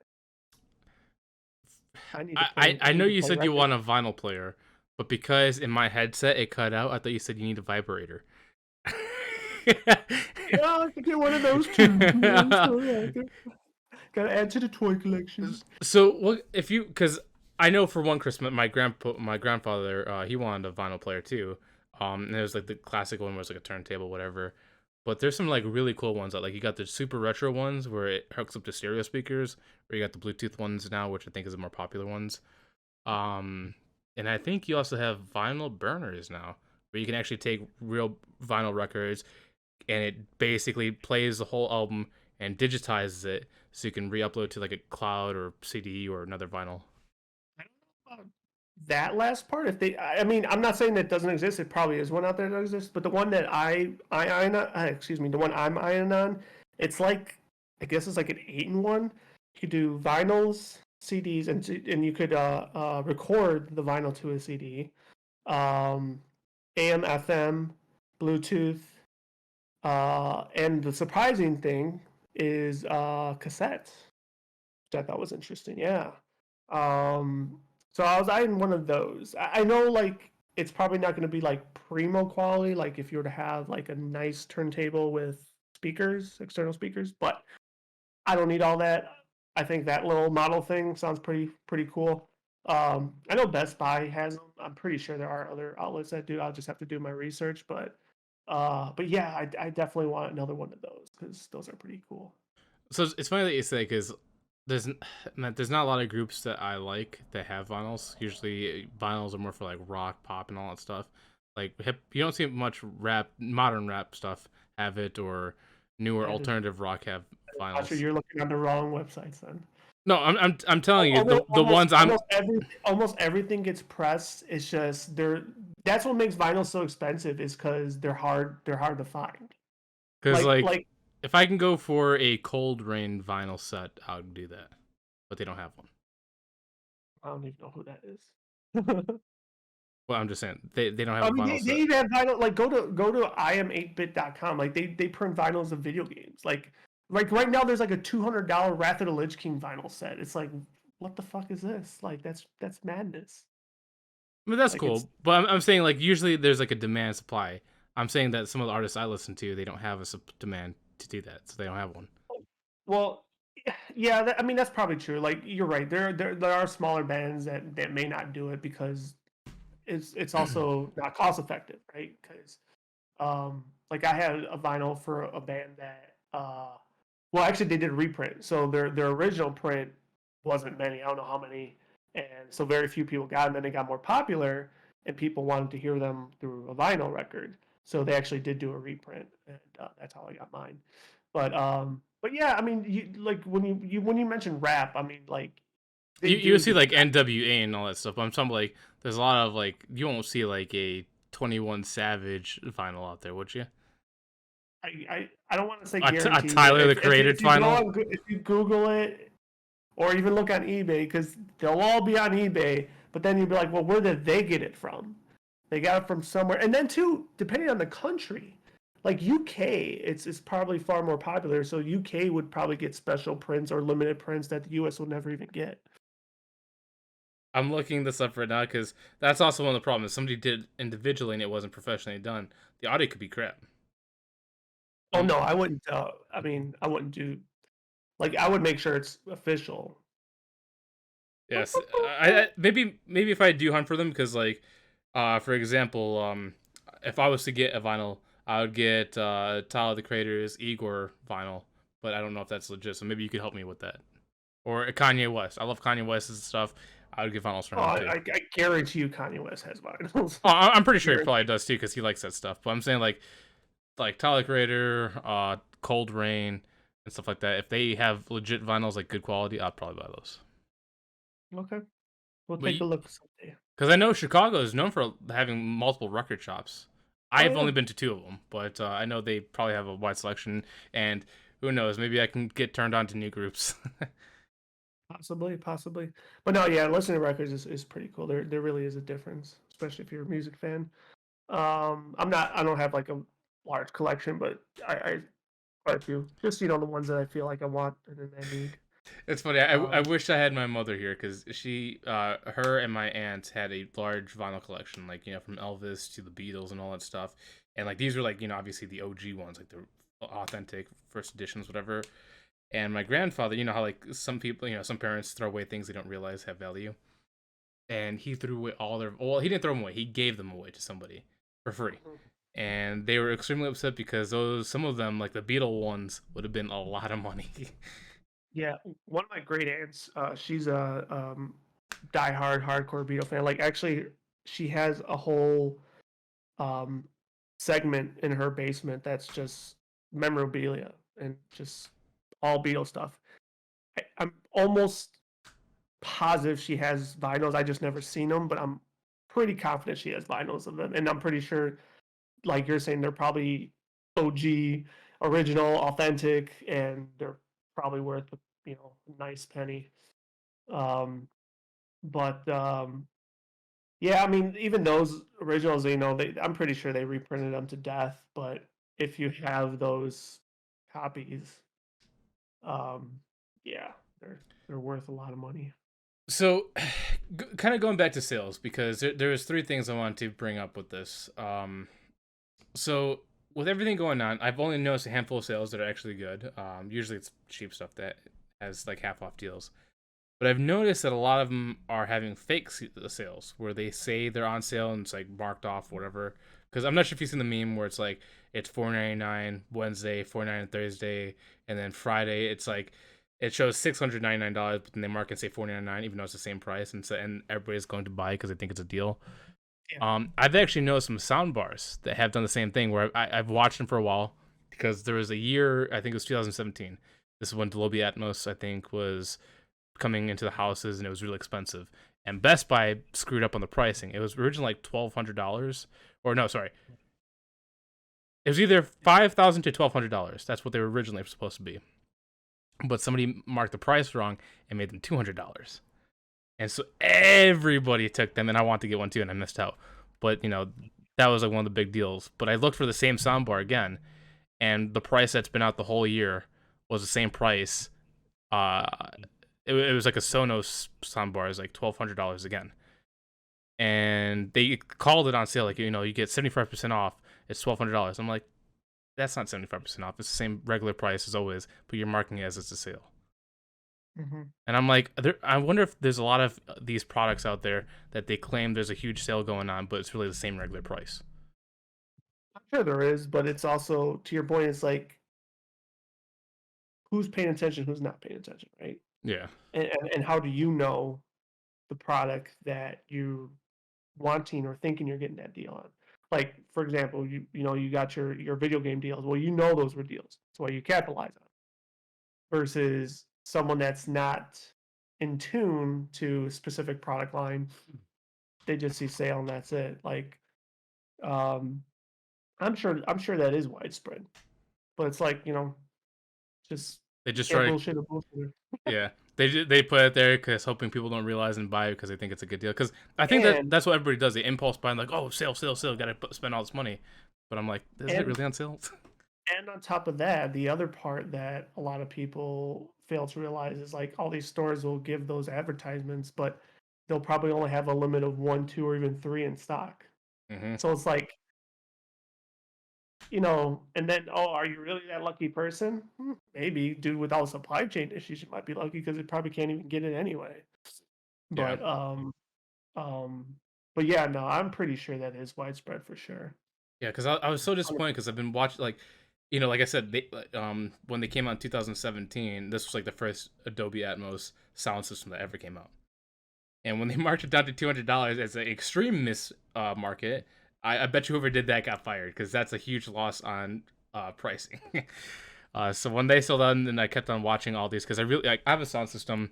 It's pretty good. It's not Dolby Atmos, but it's whatever that's the one before it was. But I'm like I really I'm a sound freak for stuff like movies and all that. So I've been wanting like a good sound system. And it's like they don't seem to go on like they say they're on sale, but none of them are good prices.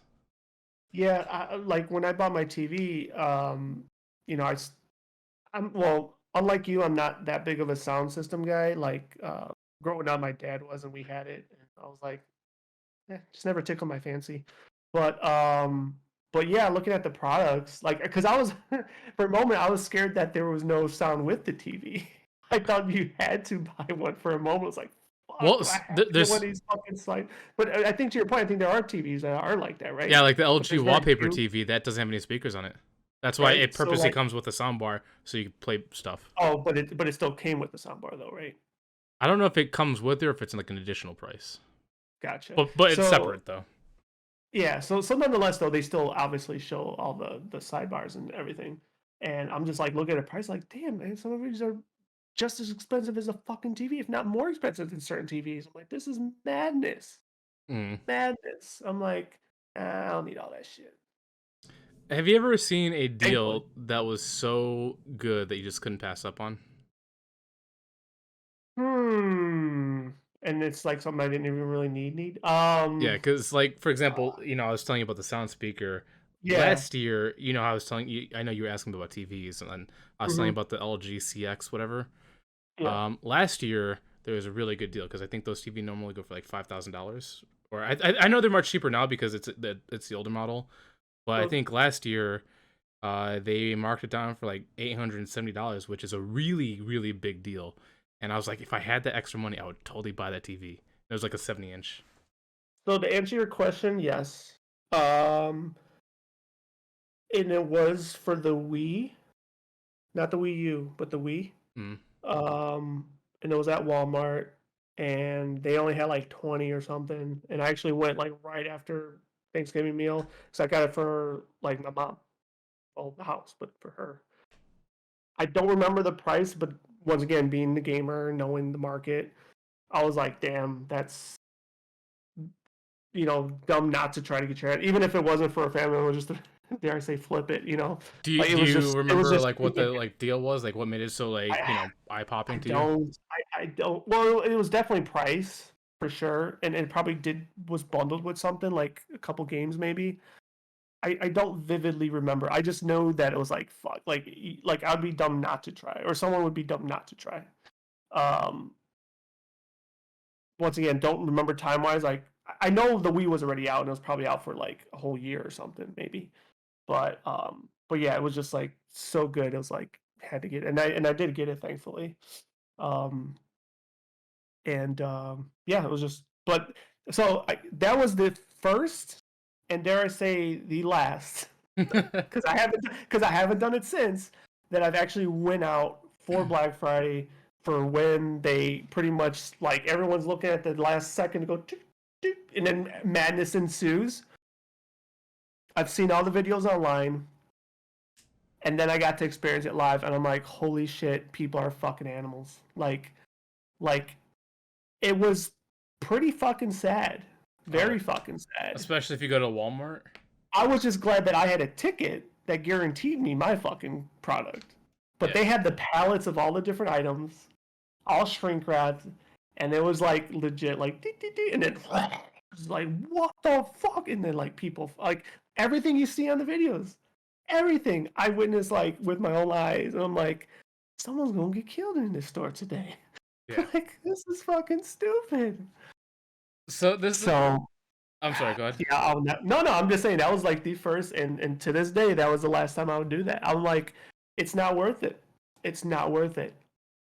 So this brings me It to might sound stupid, but I will pay regular price to avoid that.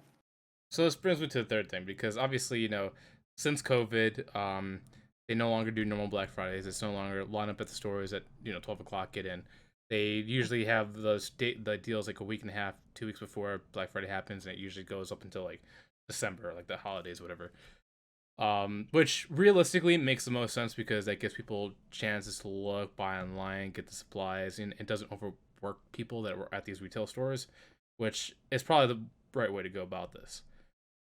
But I do miss lining up at stores and going in there because it was like the thrill of the hunt, the fight to get an item that was fun for me. And I know it's dangerous, and I know there's a lot of people that get hurt, and I feel bad for those people. But it made me feel like our primal days, where if you didn't survive, that's on you. Survival of the I fittest on that one. I mean, I've lined up and did. I mean, obviously, midnight releases, gaming stuff. Hell, just waiting outside early for any particular event. Uh, I've done those things, and I'll continue to do those things. But for that avenue, absolutely not. Like, Well, no. you can't do it anymore because they don't let you No, do it. I'm just saying. But like, I mean, Hot Topic, for example, like if they have a specific pop release, they still do stuff like that. There's still certain things out there that these lineup things still exist. Yeah, but like Uh, Black Friday is like the anomaly because it's not just one individual category; it's all yeah, categories at yeah, once. it's entire. Yeah, no, I'm following you. I'm with you. Um, yeah, I mean, if that was your thing, if you got like a little hard on or something while you're doing it, hey, God bless your soul. But I see, but like this is the messed up part. Like this way is honestly truly the better way because everybody gets what they need. It doesn't tax the retail workers as much. But mhm. there's something about just that Oh, there's excitement. other there's other people getting taxed though. Oh, for sure, 100%. Like shipping supplies and all that stuff. But Exactly. but for some reason, like even though it was dangerous and there was a lot of fighting, a lot of people getting trampled and all that stuff, and I really do feel bad for people that got hurt or died during that stuff. But there was a sense of excitement going in there and fighting for what you wanted. And I know that's not everybody's thing, but pushing people aside, getting there.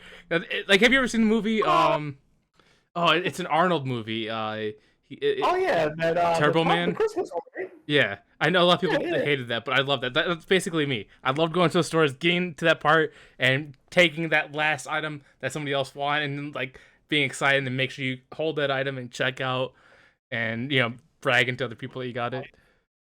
I think like I would be fine with it all if it was just more civil. But there's just so many fucking ignorant people Oh, that 100%. like it gets so bad, and I'm sure you've seen this and witnessed it yourself. It gets so bad, like you're talking about the last item, right? And It people gets so fight bad and that people push. try, yes, they'll try to take it out of other people, rip it off other people's arms or cart or whatever, and it's just like okay, like if you had in your cart, applause, kudos to you. I'm not gonna try to now fucking like that cart's part of your possession, even though you haven't paid for it yet. You know what I'm saying? Yeah, Like people would the, definitely try to the, steal if you weren't watching your cart for sure. exactly the lack of civility is the part that really uh, where I draw the line. Like if it could be done in a civil way, where like yes, you spend your time, how you spend it, you want to line up for this, that. Like you intended to get this, but you missed out. But hey, I could actually get this. Okay, I'm going to take this because now the impulse buying is getting out, and you don't want to fear missing out. Fine, but all that other shit, fuck that. But that'll never change. Well, now Well, like you said, it Black Friday doesn't exist in that capacity anymore.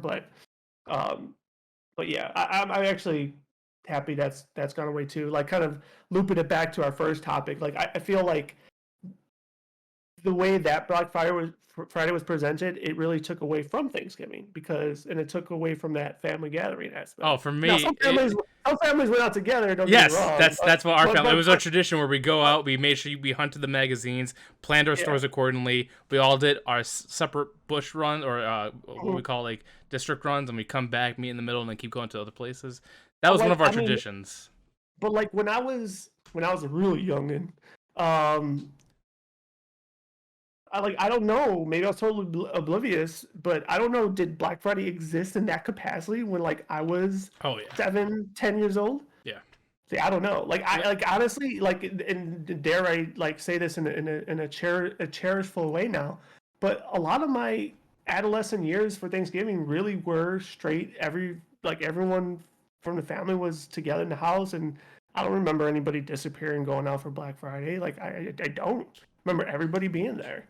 Well, see, Uh, the thing I think you're saying like maybe people it's, ninja maybe it's because we're vanish. poor and they can go out and buy anything. I don't know, but like But for like I us, don't. after like Thanksgiving dinner, all of us, the whole family would sit at the table and purposely plan our thing, and we all go at the same time and try to get that thing, to get each other stuff. But the one thing, like I said, even though realistically nowadays it makes sense to do everything before, but when the line things did happen, I never understood why parents would take their little kids to these things.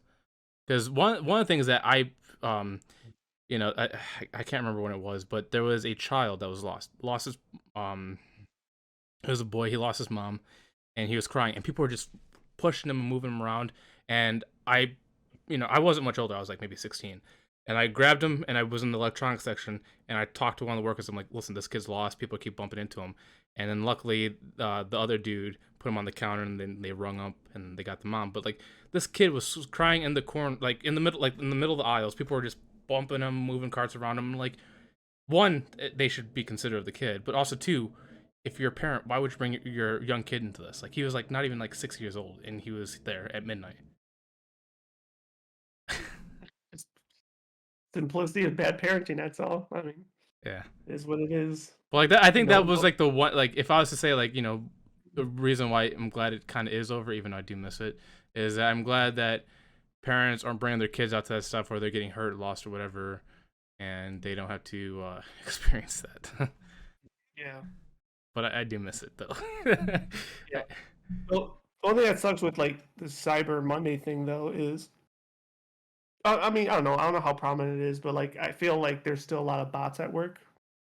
So like in some capacity, it's like you don't have a horse in the race because with like you can't compete with the bots. You just, I mean, unless you're stupid lucky, stupid lucky. I mean, this is probably the best segue, but like I think that's why now the government is looking into like Ticketmaster because of all the bots that are buying all the tickets for concerts and shit now. Um, so yeah, it's And that's it's not unfortunately one of the it's not one thing to downsides the other. of being digital is like as much as there's going to be investigations and preventions, there's nothing they can do because online people will always find a way to work around it. That will never go away. Unfortunately, you can put the biggest restrictions, but unfortunately, those restrictions are more going to hurt the average consumer than they are going to be the bots because bots will always find a way to work around it. And that's the pro to being in physical is you get there, no actual person's getting it. The con is you're gonna have to What fight somebody. Digital. what do the thing with digital though, it doesn't happen everywhere, but I know it happens on some sites where actually it just happened to me right recently. Something I wanted to pre-order, they limit it one per household. Mhm. So how did bots get around that? They just use different PO boxes. Like, how do they circumvent that loophole if it's a limit per household? Because I feel Um, like that'd be one part of the solution. I think another, if you want to piggyback on that, like kind of now think about video games where like if you do a pre-order, you have to put some sort of money down, right? So like if you're gonna have a Cyber Monday deal that maybe you're gonna want, well, I don't know, you have to put some money down.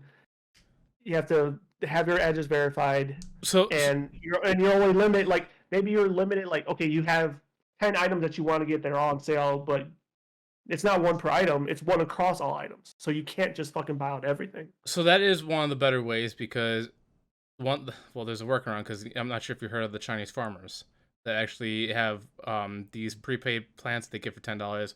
They market, put it with a number, and I think that's why a lot of companies are trying to prevent these prepaid things from being active because so many people have activated these numbers to make them authentic. But that's how these bot farmers are doing is they get prepaid phones, and then making official accounts with fake addresses, and that's how they're able to get past that one per limit thing. How does the fake address thing work? Like, if it's a fake address, what do they do after Well, they check out? They change it to their regular address. I mean, I'm that's the part I'm missing. Like, how are they winning? so usually, from the way I understand it, is that when you do these address things, you can actually pick up from like the actual shipping department, like FedEx, UPS, whatever, Gotcha. and that's how they get past the shipping address issue. Okay, that would make sense. That would be then the loophole to that. Hmm. Well, then you don't make that an option anymore. Well, Make unfortunately, like I said, and if you combat the bots, you're more hurting the consumers than anyone else because the consumers do need plays. Like for example, when I ordered my PlayStation, because I had the invite, and I live in an area where porch piracy is a very big thing, and even if cameras, it's still gonna happen. So I purposely had my PlayStation go to the FedEx store, so I knew it wasn't gonna, wouldn't get stolen. well, well, the other thing is, I mean, you always get the option where they don't leave it. You have to sign for it. Yeah, but most of the time, like if people are working, they classic 9 to 5, people don't ship that late, so that's a problem too. You would have to literally Oh take no, off work to get that package. no, that's not necessarily true. It's a communication thing. It'll take you longer to get your product, but they'll leave the note. You then have to contact them like, hey, these are my hours. I need you to drop it off at this time, and they'll do that. Well, once again, this also goes back to hurting the average person because you're hurting the person that's directing, or sorry, the one that's uh, carrying the package to that person. Then you're also hurting Their the job. person. I It's their know, job. I know, but it just adds more strain to them, and it also adds more strain to the person that is getting their stuff because now they have to do more precautions to get it. So it's like Well, you could do this, but all it's doing is going to make more people inconvenienced. no, that is true. That part is true, especially if it's something that you wanted. Hypothetically, talking about games again because we love talking about games. You want a day of release, but because of theft and all that shit, it's like no, I need to sign for this, or someone over 21 that's at the residence. However you want to do it. Um, but that's the inconvenience part, right? You will probably not get it that day because knowing your luck, they're gonna get there during while you're at work. Yeah, but see, Their inconvenience part doesn't bother me because that's their job. well, it depends on time because if a person gets home really late, like it's 11 o'clock at night, people shouldn't really be allowed to go to like. It's just weird, but Amazon does. they don't go too late. They usually have a cutoff point. They don't go past 11, and they don't go past 4 in the morning. I mean, unless if they're shipping to like like a actual facility, they don't do any other time. Like they don't ship to residential places like that. But like I said, there's the ways to combat it, but is the combating way to versus these bots really worth it? Because it might actually hurt the average person more than it is to combat the bots or these farmers. Yeah. So you really gotta look at it both ways. Does the pros really outweigh the cons, or does the con outweigh the pros? And I think a lot of people, as much as you will get better security, I think a lot of people will just see too much of an inconvenience to really want that implemented. Mhm. But I mean, there's always a will, there's a way, and even with that way, there's still probably gonna be ways for them to get more. So it's like, how much restrictions do you want to put on people? Yeah. No, that's true. That is so true. They're always waiting. They probably already know the answers to the things that they're you know to get over whatever else they might implement security wise. So And unfortunately, like this, not wrong. You're not wrong. like this is evolution. Like even physical places, you'd have multiple people like go out and buy certain things over and over again. Like there's always been the evolution of capitalizing on loopholes. Sure. But I mean, Sure. that's just the world we live in, unfortunately. But um, yeah, I think those are three things I want to talk about. Is like big deals that were going on, the fake prices of deals, which I was so bummed about because I'm like, it this year it seems like nothing was really like eye catching. Like there's TVs, but I already have a decent TV. You have a decent TV. Most people have decent TVs. I felt like one of the better things because food scarcity and pricing. I'm like, I would love to see a Black Friday deal on food. You're not wrong. Now looping it back to the new member of my family, we were talking about the formula shortage and how we're telling my sister like you might want to start breastfeeding because you know things are bad. And see, this is the thing about formula is because obviously it depends woman by woman, but formulas were made to help women that have trouble breastfeeding because not every woman can breastfeed because they don't produce enough milk. Um, but I think because formula became so overpopular, people have lost the art form to breastfeed, and I think that should really come back because the the milk that they produce is probably much better and more nutrients giving to the child than this artificial stuff.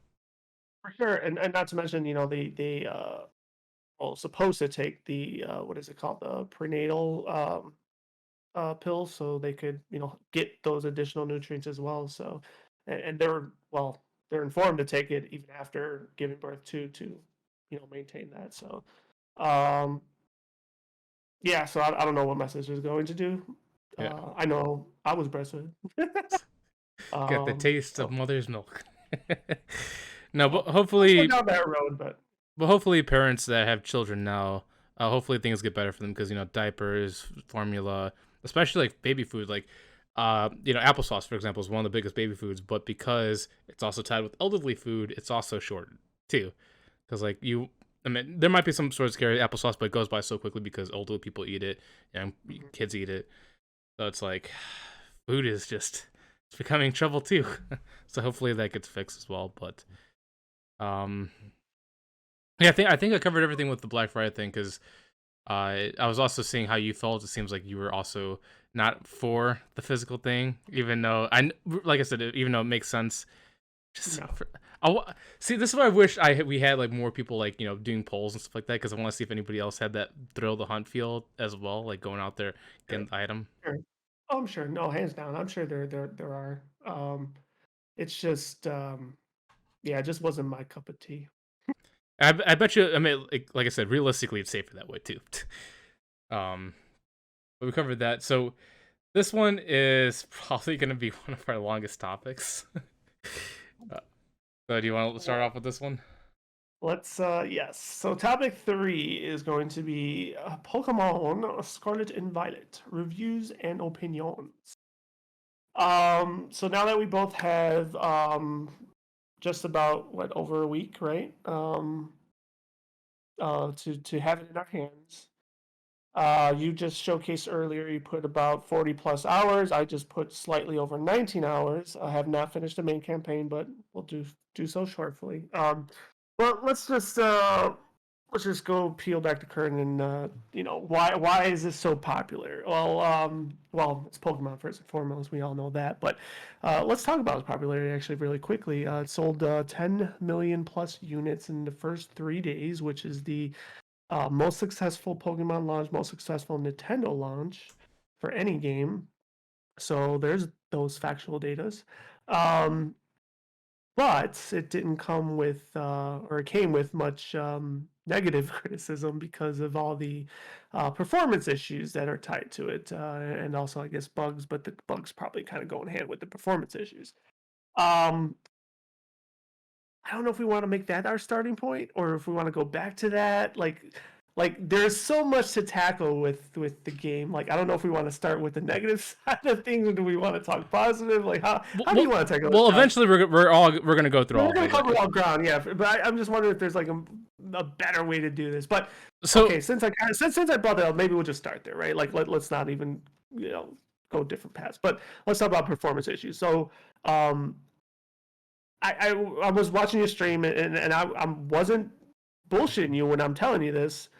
I have not experienced a performance issue. Now I know they exist because I've seen all the videos online and I laugh at them and some of them are quite hilarious. And I watched you as your game crashed, so like I've seen it happen to you. Um, just through my 19 hours of play, my game hasn't crashed once. I haven't fell through the world once. Like none of the things have happened to me. Now I play first off, it's my memory is not on memory stick. I do not have it online all the time. I play offline. The only time I go online is if I'm doing a raid den. I don't know if those things contribute to performance issues. I know a couple things I was reading online too is like I always close my game after I'm done. I never leave it on with sleep mode. I always close my software. I was reading that that helps too. Now you shouldn't have to do these precautions. I understand that, but I do all these things just for any game. I'm not doing it just because Pokemon. I do that across the board for any game. You know, I save, close, then put it to sleep. I don't leave it open. So the reason why I'm bringing those things up because I'm curious as to how your settings are when you play because I'm wondering if that has an impact on the performance. So I think I do the same thing you do because it's energy saving and also it preserves the battery life. It makes it last longer. So I close it too. I think it's also game dependent, cartridge dependent, because I know games do the same thing. Like for example, there's a game called Mass Effect Andromeda and Cyberpunk that had really bad bugs. Luckily, both copies I had no issues. Everybody else experienced a cluster of issues, and I think you were just one of the people that just got really lucky with a good copy. Um, Unfortunately, online does play a factor with crashing because even though it's a background thing where you connect to the internet, it's an extra processing point. So for me, even though I do close the game, I still experience it. The crashing to me is not that big of an issue. I mean, it sucks because it's an inconvenience, but because Pokemon has this consistent autosave feature, I don't mind as much because even if the game crashes, you're always saving like every couple seconds. So because of that, it doesn't bother me. What did bother me originally, and luckily I think they did a stall patch on this, but when I first played the game, like Thursday, Friday, I think Saturday, and somehow I didn't see an update, but it seems like it doesn't happen anymore. But I actually fell through the map over 20 times. And I think the bug was related to camera angle glitch. Because if you encounter a Pokemon at certain angles, like if you're on a hill or whatever, your camera will actually clip underneath the map, and because of that, your player will clip with it because the camera angle actually affects the player's positioning. And I think because of that, they've created more what do they call it, collision zones where you couldn't do that. And I think that's what fixed the camera bug.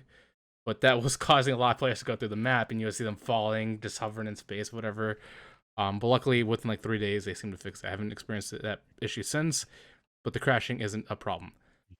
But because of autosave, like I said, I don't mind it too much. But one of the things that do bother me is going into massive clusters of Pokemon, because you'll see Pokemon skip and disappear randomly. And if you go into any big city where you see a lot of people walking around, you'll see people walking into walls, walking through buildings, Pokemon flying into things, or just standing in midair and just like looking glitched in animation. But as much as that are negatives for the game, the amount of quality of life improvements to the game almost overshadow it for me, in my opinion. Obviously, if I kept clipping through the floor every single time, I probably would still have the issue. But luckily, since I don't, my negative experiences almost seem to be negated by the quick autosaves, the the moving of boxes so your Pokemon are always leveling with you, the sandwich aspect, because even if you lose a Pokemon, you can immediately gain it back by making certain sandwiches to make certain Pokemon spawn even more. And the city NPCs, I don't really care much about if they walk through a wall or not, because most of them are pointless anyways. But so far, that's been my experience. But yeah, just the quality of life improvements somehow overshadow the negatives. So like, despite all the like more common performance issues, like I said, I didn't experience like now the performance issues that I have experienced really are just and what I would dub as speed issues. Where like there's how can I put it? Like there's no like now loading thing going on, but you know it's loading. So it's like I feel it's too slow for my taste. And like maybe Legends of Arceus spoiled me, but being in Legends of Arceus and just being able to chuck Pokeballs everywhere and like catch multiple Pokemon at the same time, while having your Pokemon out, and you can't do that in this game, to me was some sort of a downgrade. Yeah, and it's also But weird because when you throw out the Pokeballs, like the picnic, you can have all six up, but I think you can only have one or two at a time if you're doing the normal attacks. And for some reason, if you throw them out, I'm not sure for you, but it causes my game to jitter. I've Like it does stop never motion. I've never experienced a picnic yet, so I don't know what that dynamic looks like or anything or how it loads in and out and all that stuff. So I can't comment on that. To your point about and that's part of the I feel like it's part of the performance issues, like when you chuck your Pokeball at the one you want to catch or fight or what have you. Yeah, there is that lag because it's like you're like watching the game think.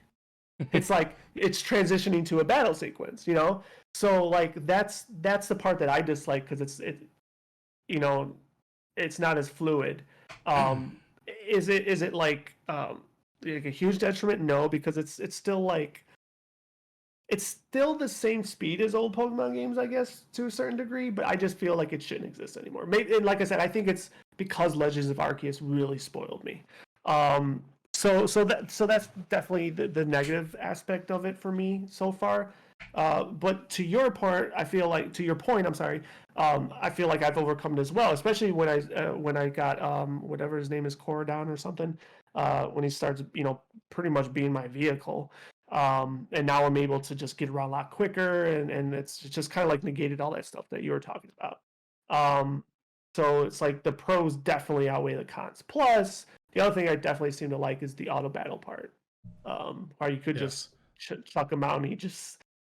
It almost seems vicious because he's just going around fucking destroying Pokemon. It's just It, like this is so cruel, but it so awesome. the funny thing is because of the performance issues and coding is not working properly, there's actually a bug where people are, using exploits for Chanseys and Golducks, where even if your Pokemon is like level 2, you can actually fight these higher level Pokemon that are 50 by using this auto battle system where you're not really fighting them, it's just you're pressing R to Z or whatever, and they keep headbutting them, where you guy will never die because it won't code him as a death, and he will have unlimited attacks to keep just knocking him out and knocking him out and knocking him out to get more XP for your party. So people Yeah, are I know taking you. advantage of that. Yeah, I know you alluded to it on one of your streams, but I'm gonna have no partake in that. Oh, dude, I But already but have like 20 level 100s already. yeah, because you're a cheating whore. But to that line of thought though, I had a more how can I say it? What's like that same approach, but not in that buggy way or cheating way. Like I figured it's like, oh, this would be a good power leveling way to do like on Magikarps because Magikarp could only do Splash. So it's like, you know, that would be an avenue I thought about doing that. I haven't done it, but Magikarp doesn't give a lot of experience anyways. But if you're just leaving it sit there and do its thing, while you go AFK pretty much, I thought that would have been a way to, dare I say, exploit. But I don't think that one would be exploit because Magikarp just no splash. Yeah. Well, Versus well, you're well, taking advantage also, of a Chansey that gives more experience anyway. you Um, could, because EXP share is always on, you can also not have Magikarp as your main guy and have him level up through alternate parties. no. I'm saying not having him in you would be fighting Magikarp because they Oh, won't yeah, do damage to you. yeah, Because if you do well, you're saying the other one's a bug, but if you have them roam out, like they will get their health depleted, and yeah, you'll have to recall them, or they recall themselves back. yeah. But They're like, oh, back in the ball, master. yeah, normally, yeah, they can die, but if you position yourself certain ways, they won't die because of coding issues. Gotcha. But going to what you were But saying earlier, because I forgot to mention is, I think my experience also would have been hindered too if I didn't have Myriadon or whatever your guy's name is called. Because if you're on foot normally, the cliffs are a killer. Because I've gotten stuck on the cliff over, I'm gonna say 10 times. Because my character gets close to it, he doesn't fall, and he doesn't catch himself back on the cliff. He just gets stuck in this weird like hovering position where I legit have to like work camera angles to work my guy either out so he can fall or so he can get back on. But because of the Pokemon, I haven't experienced that issue at all. yeah, yeah. Like when I'm on foot, like once again, like that's something that I still didn't experience. Like I know I've had it where like he'll get to the edge and like not want to go, and then I just keep pushing forward. It's like, no, you're gonna go down that fucking cliff, motherfucker, and then he will eventually, and then he'll like slowly like I don't know, like slow fall down. But I never had like the clipping issues. I guess thankfully, because that probably would drive me nuts if I'm being honest. But yeah, no, the so let's talk about pros and cons, I guess now, like because there's a but we could probably once again spend a long time on this, but like um pro and con with the Pokemon themselves, like I like the graphics of them, but the con is I don't think they're scaled as good as they were once again like in Arceus. Like like Arceus did spoil me in so many aspects. Like I felt like the way they were scaled in Arceus was correct. Was like it felt real. Versus in this game, like yeah, some of them are bigger, some of them are whatever smaller, but like Some of them are they're microscopic. well, yeah, but rightfully so though, right? Like those are rightfully so microscopic. But what I'm saying is like, what would be a good example? I guess like, uh, what's one that I've encountered that should have been bigger? Trying to think now. I mean, Gyarados is kind of big, but I can't think right now. But there's Pokemon where I'm like, that should be bigger. Oh, like Like it should. Wailord. Well, Sword and Shield did I haven't Wailord seen I Ball. haven't seen I haven't seen a Well, Wailord I yet. don't So think he's in the game. okay, but once again, I was gonna take notes for this, but what I'm getting at is I feel like the scaling of them in open world isn't as great as it was in Arceus, so that's kind of a downfall for me, con. But but like you said, the quality of life stuff, like thankfully they kept in you could change your moves at any time. Thank you, thank you, thank you, thank you. That was huge. Like they that was good on them. Um, One of my what favorites is the else? auto heal button, where you go on your I haven't party taken. and auto heal instead of going to your bag and clicking each one individually. Yeah, I haven't took advantage of that yet, but that is good. Pro is just the open world part of it. Like it is so awesome that it's just totally open. Like they did that better in this game than they did Arceus. So, Like hands down. so it is open world, and I love that aspect. But from the way they advertise it is, you can challenge any gym, anytime, any point. It doesn't matter what order you do. It doesn't matter what bosses you fight. You can do Yeah, whatever, which yeah, is true. You can do that, yeah. but they still hold the levels like they did traditionally And that because and that's fine because like so to that point because we talked about this right before the game came because we didn't know how it was going to work. We thought it would probably scale, but it didn't, and that's fine because I still took a very nonlinear approach, and I got to a point where I grinded. Like I went east, right? I went oh, east. I took out what did I do first? Oh, I think I did the Titan first. Then I did the gym, and then I did the star people thing, yeah, and and that's where it was like higher level, and I'm like holy crap, this went high pretty quickly. So I stuck around just like grinding my ass off, and now the rest of it's been easy, right? Because of yeah, that. So, but like if you look, and I'm glad they did this too, because if you open your map, it'll tell you 1, 2, 3, 4, 5, 6, like the path you took. yeah, like what you, yeah, So like if so for mine, because I was watching you play for a little bit, like I I'm when I did the Titan stuff and I realized what was happening, I was like, oh fuck this, I'm gonna do all these first. So that's what I did. I did all the Titan ones first. So I got all my abilities. So I was able to fly, climb cliffs, and I just everything was there for me for the taking. And like for me, that was awesome. Like now it's just like I said, it kind of made it easier, but I loved it because it's like that was the path they allowed me to take. So I was able to take advantage of that and just kind of superpower my vehicle, so to speak, and then traverse the world like a lot easier than if you were to go some linear path, which they don't tell you what that linear path is. I mean, I think they tried to guide you with the dialogue and text, but I definitely wasn't paying attention to that shit at all. yeah. So in the So beginning, they gave you a choice between to go west for east, west for Titans, east for gym. But realistically, it didn't matter because either way, no matter which way you went, you're gonna fight a gym or a Titan. But I went yeah, east as well, and because I was like, oh, it's level scale because that's what I presumed. And I started fighting each of the gym leader. Like the second gym leader, I'm like, oh my god, these guys are like much higher than me. I'm like, they really increased the difficulty in this game. But it wasn't until I got to the fourth gym leader that I realized that there's actually an intended path you should take. And then when I went back to fight, like, so the third gym leader or fourth gym leader, I think was level 40, right? And I was fighting, I'm like, man, dude, he's like 10, 15 levels above me. I'm like using potion, strategizing, using work up, bulk up, protection, whatever. Like really planning out my attacks and my teams. But then when I went to the other gyms that are a little bit further behind, they were like level 10 and 12. I'm like, oh my god, I did this out of order.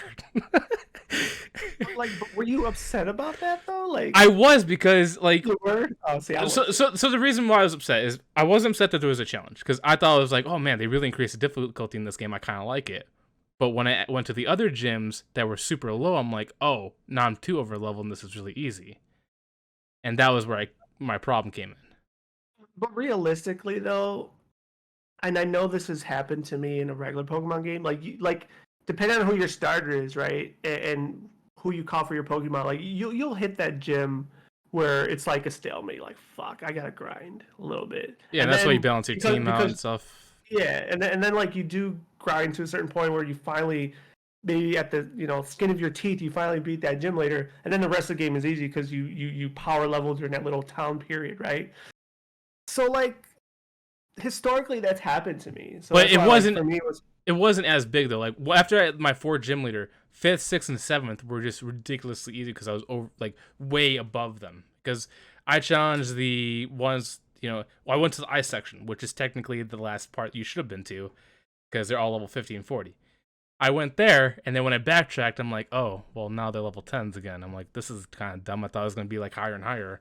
And then that's what took away my challenge because I was like, really, like, because since I put myself in the mindset of strategizing and really, thinking my Pokemon through, and when I came back and realized how easy they were, I'm like, well, that took the fun out of it.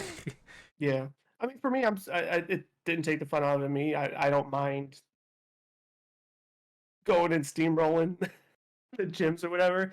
But like where I did hit the roadblock, and maybe you did this right because you're ahead of me, but like I told you, I did do the Titan stuff first, right? So then when I finished the Titan stuff, spoiler alert, then you had to fight whatever that dude's name, fucking Arvin or something, Yeah. and he whooped my ass. Like he kicked my ass because I was then under leveled. Um, so I was like, well, looks like I'm gonna have to fight you later. Let me go knock out some gyms. Let me go hit the gyms. So like, yeah, it's made it easier, but they still have. I guess the end game is still Oh yeah, like, high. yeah. Yeah.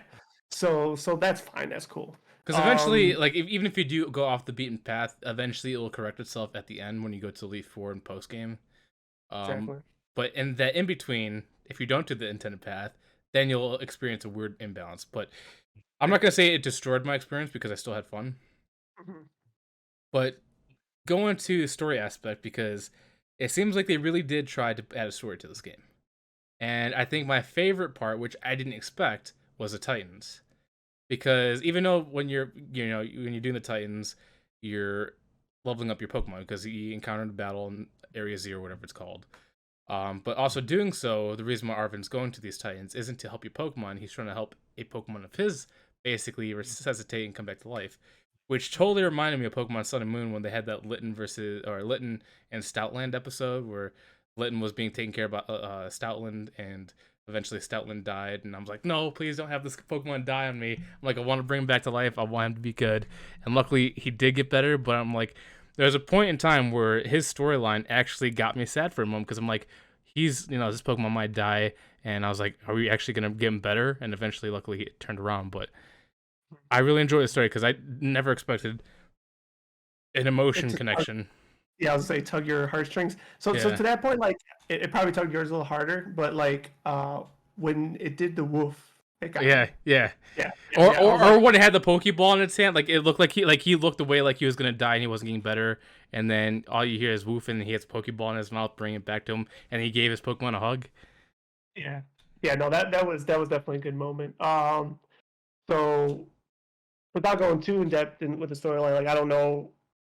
Well, I told you where I'm left off, right? So like I don't know how much further you are, so like can't really talk beyond that because I don't want you to spoil it for me. Well, let's just say So I haven't gone to the crater yet. okay, Even though I did all the Titan, like you did all the Titans too, so you know that yeah, even after yeah, you do all the Titans, there's still one more power up in the crater that you got to get. yeah. Well, I figure like everything's gonna circle back to the crater basically, no matter well all paths. It was my line of thought, but there's like but yeah, like I'm having so much fun with it. Like I love just losing track of time and just catching everything. Like I think that's the awesome thing too. Like I don't know if it almost feels like you may not have to do leveling to evolve certain Pokemon. I'm sure there's going to be select few, but like it almost seems like every first stage there's going to be the evolutions to catch in the wild. Mm. Um, and I love that. Like I think that's a that's a good thing. Um, and there's still things that I haven't even dipped my toe in yet, like the whole school stuff. Like I haven't gone back there and Oh, did any of the classes yet. yeah, I So haven't I done don't know. those either. I think that's one. So I still have the Ground Zero expedition and then the school. Um, and obviously I could say this because it's how all games are. But after you beat the gyms, you do the Elite Four, and then after the Elite Four, you challenge your rival. I'm not gonna go any further than that, but apparently there's more to do with the rival, and they keep getting stronger. And then also there's something called an Ace tournament, and I haven't got to that part yet, but I'm looking forward to it because apparently that's what keeps giving the post game more replayability because you challenge people throughout the world that you've challenged before, but they're better now. Okay. Um, Um, uh, yeah. I mean, I'm looking forward to all that. I think also too, talking about the difficulty aspect of it. Um, the new den system or the new dens or whatever. I think we'll see when the next. I think the next one starts December 1st, maybe. But it's supposed to be that like 7-star Charizard. And from what I've been reading, it seems like people are really struggling with like even the 6 stars. so have So you experienced a 6 star? Because so far the highest I've no, gone to is 4 stars. same, same. And that's a I, weird thing because like obviously I haven't explored the crater. I have beat the Elite Four, and I have beat like the Titans, star bases and all that stuff. Which star bases I actually enjoyed too because it almost made us the villains as well. so I could do without. So let's go back to negatives, right? I'm not a big Starbase fan. I like the little like okay, throw through Pokemon now, kill 30 things, whatever. Like that was okay. The stupid Pokemon that's a car is so they did a lot of good Pokemon, a lot of good Pokemon. That one was a dumb one. Um, and once again, I'm not done with that story arc, so we'll see Oh, what you that didn't, you turns didn't do into. all the So star so don't bases so yet? don't so so no so don't comment on that. Um, but also going to the gyms, the little trials that you have to do, I could have done without that. Oh Just yeah, give the me some trials are trainers. stupid. Just give me some trainers to beat up like the like the uh, like the like the rapper gym. Like just let me beat up some trainers. Just keep so that old fashioned. I could so have done without that stuff. you did all the gym battles, right? No, Oh, you didn't beat all the gym leaders. no. Did I did think I need two more. Wait, are they the gym leaders in the ice section? Is that it? I think I need one more gym and two more star things, and then I'll done with like all those things. So my question is, did you do the gym leader that he's in like a restaurant, like a sushi bar or whatever? And you gotta guess the ingredients. Oh yeah. I did that one. So I was looking for the trainers. I Yeah. accidentally went to the guy where you submit the answers. I guessed all the answers correct the first time without battling anybody. What the That, fuck? dude, I need to clip it and send it because my reaction was like, oh, I'm looking for the trainers. I just talked to the first guy because I thought he was a trainer, and I was like, submit your ingredients or whatever. I did some stupid things, just random combinations, and it turned out it was the correct answer. So I'm like, I skipped all the people because I guessed the right answer by accident, and I'm like, wait a minute, that's Wow. it? That's crazy. No, I thought actually that was a good puzzle to be honest, for especially for Pokemon. Like I thought that was good how they orchestrated it. But if you guessed it, I mean that's kudos to you, lucky guess. But the puzzle itself, I thought it was done pretty well. Yeah, because I That guessed was it the rare one I actually kind of liked, but a lot of them were just because I was looking forward to like gathering the ingredients and putting it together, and I was looking for the trainers. I couldn't find the stupid trainers, and I accidentally stumbled upon the guy that I thought was a trainer, and it turns out it was just the answer dude. And I'm like, boom, boom, boom, and he was like, "You're correct," and I'm like, "Oh, that's kind of disappointing. I was looking to fight people." yeah. Well, let's see. You lacked exploration skills there. You had to go navigate through the town and find new trainers. But to I that got point, the like right like solution with the wrong method. like those are some other like I guess negative things. Like I mean I understand it though, like because the world is so big, and actually the towns themselves in their own right are pretty big. Like from afar they look small, then Mm. once you're standing in there, you're like, oh shit, like this got some depth to it. So the problem Um, though is that you're right. It looks small on the map, and then when you get closer, it's actually pretty immersive. But even though the cities are big, there's really nothing to do in those cities, and that's good. That's what I was gonna say as far as negative feedback is like I miss going into buildings. Now there are some very few buildings you're allowed to go into, like the shops. but not even really shops because they just turn into menus. Oh yeah, yeah. I'm talking about like actual inside, walking around stuff. I miss those things. I miss talking to every NPC, even though they don't tell me a damn thing. But And they at the even give you same like a time, shortcut too, because NPCs that actually give you something, the text bar above them is yellow. correct. Yeah. So those indicators are good. Don't get me wrong. So it's like, oh, here's an important one. Um, but once again, I understand it because it is so large and like it, it's just something I miss, but I also understand it. Yeah, it just Um, seems like filler with no substance. yeah, yeah. Especially when the fillers are buggy and like you said, they may walk into walls or do whatever. Yeah, it's almost like they Um, hurt the experience. I'm like, just take them out. If it makes the processing better, just take them out. It's like they're not needed. but then it'll look like ghost towns all the time, I think. So they're kind of a necessary evil. I'm But cool. I'm cool than seeing some guy turn into a ghost and walk through a wall. um so let's see, we're kind of still touching up on pros and cons.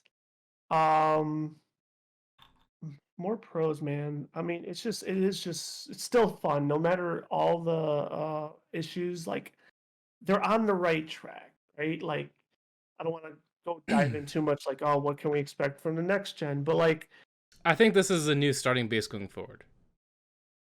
for sure, for sure. Obviously they'll have a lot to learn, but I'm glad it's not a carbon copy of Sword and Shield. So glad it's not a carbon copy. Um that I give them a lot of kudo points for that. I'm glad they did what they did despite the issues, and hopefully with more patches, maybe more issues get corrected. I don't know, but um, I'm very thankful that it's not a carbon copy for sure, because usually they have a track record of kind of doing that with the platforms, right? It's like, okay, here's the format, so we're gonna stick with this until next gen. Or, Yeah. I mean, not next gen, but next console or whatever. I Um, I was gonna say I think the one negative, and I think that this is the only one I would say, because even though, like I said, the quality of light mostly outdoes the negative for me. The one negative that cannot be shaken is obviously, I'm gonna give an excuse because the Switch is a very weak console, and there's only so much they can do. But they've had other games. Legends of Arceus is a better example. It was coded and optimized as much as it could to handle for the Switch, and it performed better than Scarlet and Violet. Breath of the Wild is probably the furthest a game, or Breath of the Wild and Xenoblade are probably the furthest a game could be pushed on Switch, and it was optimized correctly. Sword and Shield, even though the Game Freak made Arceus, it seems like their coding for the Switch wasn't optimized. And I'm like, how do you make Arceus that was almost optimized perfectly for the Switch, and then make Scarlet and Violet not as you know polished? It's like it doesn't make sense. So, I mean, I don't know a lick about coding, a lick about how one thing impacts the other thing, but from a blind standpoint or standpoint that I don't understand the language, but looking from Sword and Shield to Arceus, like they're both they're very structured where it's regionized, right? Like, do you have loading in and out of different parts? And remember, I asked you, or we talked about it very briefly about If it'll be the zone how, loading. yeah, if it was one big world, or is it like Arceus, where it's like, hey, I want to go to this portion, it loads you into that portion, you have to load back to town. Scarlet Violet is not like that. It Well, is they all they have one it in a big. couple areas. Mezagoza is one of Very those areas. okay. One area, but the whole surrounding is one big fucking open area. Well, for the majority part, yes. Yeah. Like the gym So leaders, they load. The buildings, they load. okay, There's but certain that's cities that understand. they load. Those are understandable, but I'm just talking about where the open world environment in its own right is one big open world. Yeah, it's more Versus cities. Arceus, it Yeah. wasn't. You had it sectionized. Same thing with Sword and Shield. It was sectionized. You had wild areas, and then you had every town, maybe routes. This is the one that goes far and beyond and has it as big as an open world as you could possibly have it with not only that, but like going back to you mentioned um what did you say, something like wall collisions or something. I'm glad there's very limited, if not like any, in this game, because like I could be on the tallest peak and almost like Zelda, right? Jump off, and I'm not going to hit this invisible wall and scale down. Like it is all fluid, and like I love that. I'm glad it's like that, despite that there might be those clipping issues, but I'm glad it's like that. So it really, like how you say it, it's testing the power of the Switch, and unfortunately, it's empowered. It's too powerful for probably the Switch. Um, I'm glad it's all there, but but to my point is I'm thinking that's why it's so poorly because it's going out of the boundaries of what it should have probably been, right? So So you are right. That's the reason why it's lagging. But so what I'm saying by it wasn't optimized correctly. So with mhm, optimization, it usually does to resolution locking, frame locking, render locking. So okay, for example, when you place Sword and Shield, while you're walking, you could still see a far rendering distance for like mountains and all that stuff. Obviously, it'll look a little claymation, but it'll start rendering fully. And then Pokemon, they usually render out quicker because they're smaller. But because of that, it's almost like doing live, like real time rendering. That's its problem. And as much as it's cool, but because of the Switch being so limited, that real life or that live rendering is causing a lot of those jitter issues. And I think if they limited the rendering to like a certain view distance, yes, it might not look as good, yeah, but at least you won't have that jitter stutter effect or that lag effect. And same thing gotcha. with the frames. I'm always talking about like how 60 frames should be the standard. Unfortunately, Pokemon will never be able to do that. I think because Pokemon in the art style can get away with locking at 20 frames. But because it's not locked at 20 frames, I think it goes. I could be wrong here, but I think it goes anywhere from like 22 to 27. Like it keeps fluctuating, and that's where you also get more of that screen tearing effect when you're panning your camera around. And I think I'm not sure what the resolution is, but I think it's like 830 something. Where I really think they should have been 720 or 640. And I think that's another way they could have made the game process better if they lock certain aspects to it. I mean, it'd be interesting, and that's nothing you could do in the settings yourself, right? No, that's all like just the game itself, like the way Gotcha. it's designed. Yeah, because you said it's optimized and it's locked that way. Yeah, like if it was a PC, like obviously PC they have options to do that, but because the Switch isn't like that, you can't do it. Like even the Hmm, PS5 and Xbox is starting to get into that field, but even there is like extremely limited. yeah. Um. Yeah. I mean, it would be like we've had these Switch performance issues conversations in the past, but this would be now the first one where like even though I'm not experiencing those same issues, it's evident with even my own eyes visually that they exist. They're just not the super buggy ones that are like debilitating or whatever. So it almost would be interesting to see how it would perform with something different. Or I don't know if there will be some sort of super switch in the future. It doesn't sound like there will be. Um, if there were to be one, I think it probably would have been announced with the new Zelda, and that hasn't happened. So um, hopefully they're even taking more notes to make sure that game is gonna perform the way it's supposed to. Which I don't think they'll have a problem because for me, Breath of the Wild still performed dare I use the word flawlessly, but Yeah, it's still the um, standard of how Switch games can be optimized. yeah. So but yeah, I mean, the game, and I'm not even done with it. Like I said, I'm just having a blast with it. And so here, it's also could be that I'm a Pokemon fan. I just really enjoy Pokemon. But I think another reason why I'm willing to give Scarlet and Violet a pass for a lot of these things is a lot of cartoon art styles are able to get away with pixelation because you're not looking for realism. It's just cartoon graphics. And I think that's where, because it has that certain art style to it, you don't notice it as much as if it's trying to be like actual real, like, try to be photorealistic rendering, which I'm so glad they're not doing that, and I hope they never do that. But if they did, they would experience a lot of backlash. So I don't think I've ever said this on a podcast, and nor has it been asked, but I'm just gonna go throw it out there. I always felt that the Sun and Moon graphic style was and should have been the way to go moving forward. And I guess like Arceus kind of has that similar fashion. Because this definitely is more like 3D-ish versus I think like some sort of like cartoonish cell shaders for Pokemon would be, Have you played X in and my Y? opinion, the was. I mean, I know I did. I just I you felt like know, that was the best looking Pokemon game, like world wise and character wise. Everything looked uh, just super crisp. It had weird spatial distancing that almost made everything feel like you're saying, actual, size comparisons just felt really clean and like how they should be. mhm. That's what I liked. But I'm sorry. Go ahead. No, I'm just saying, I feel like if they were to do this same type of game, but even more cartoony, I guess, I think that would be the way to go moving forward. And I know this takes up a shit ton of memory, but got to get the real Pokemon voices in there someday, man. It's funny though. They do have certain Pokemon like Eevee, Pikachu. They do have their actual voices in the game.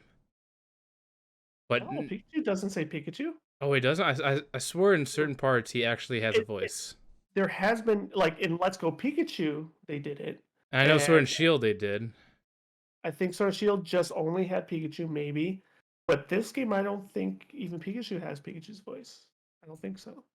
And no other Pokemon ever had their like anime voice Yeah, or they go. "Arr, arr." yeah, they do their cries from like yeah, the game cries.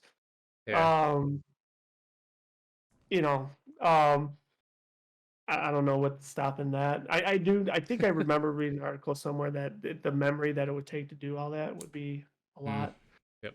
Um, Because I mean, like I was saying this when I was doing my playthrough. I'm like, I mean, I understand why they don't do it because I mean, as much as or sorry, MP3 recording isn't as much as video, but because they are compressing a lot of data on a cartridge and system.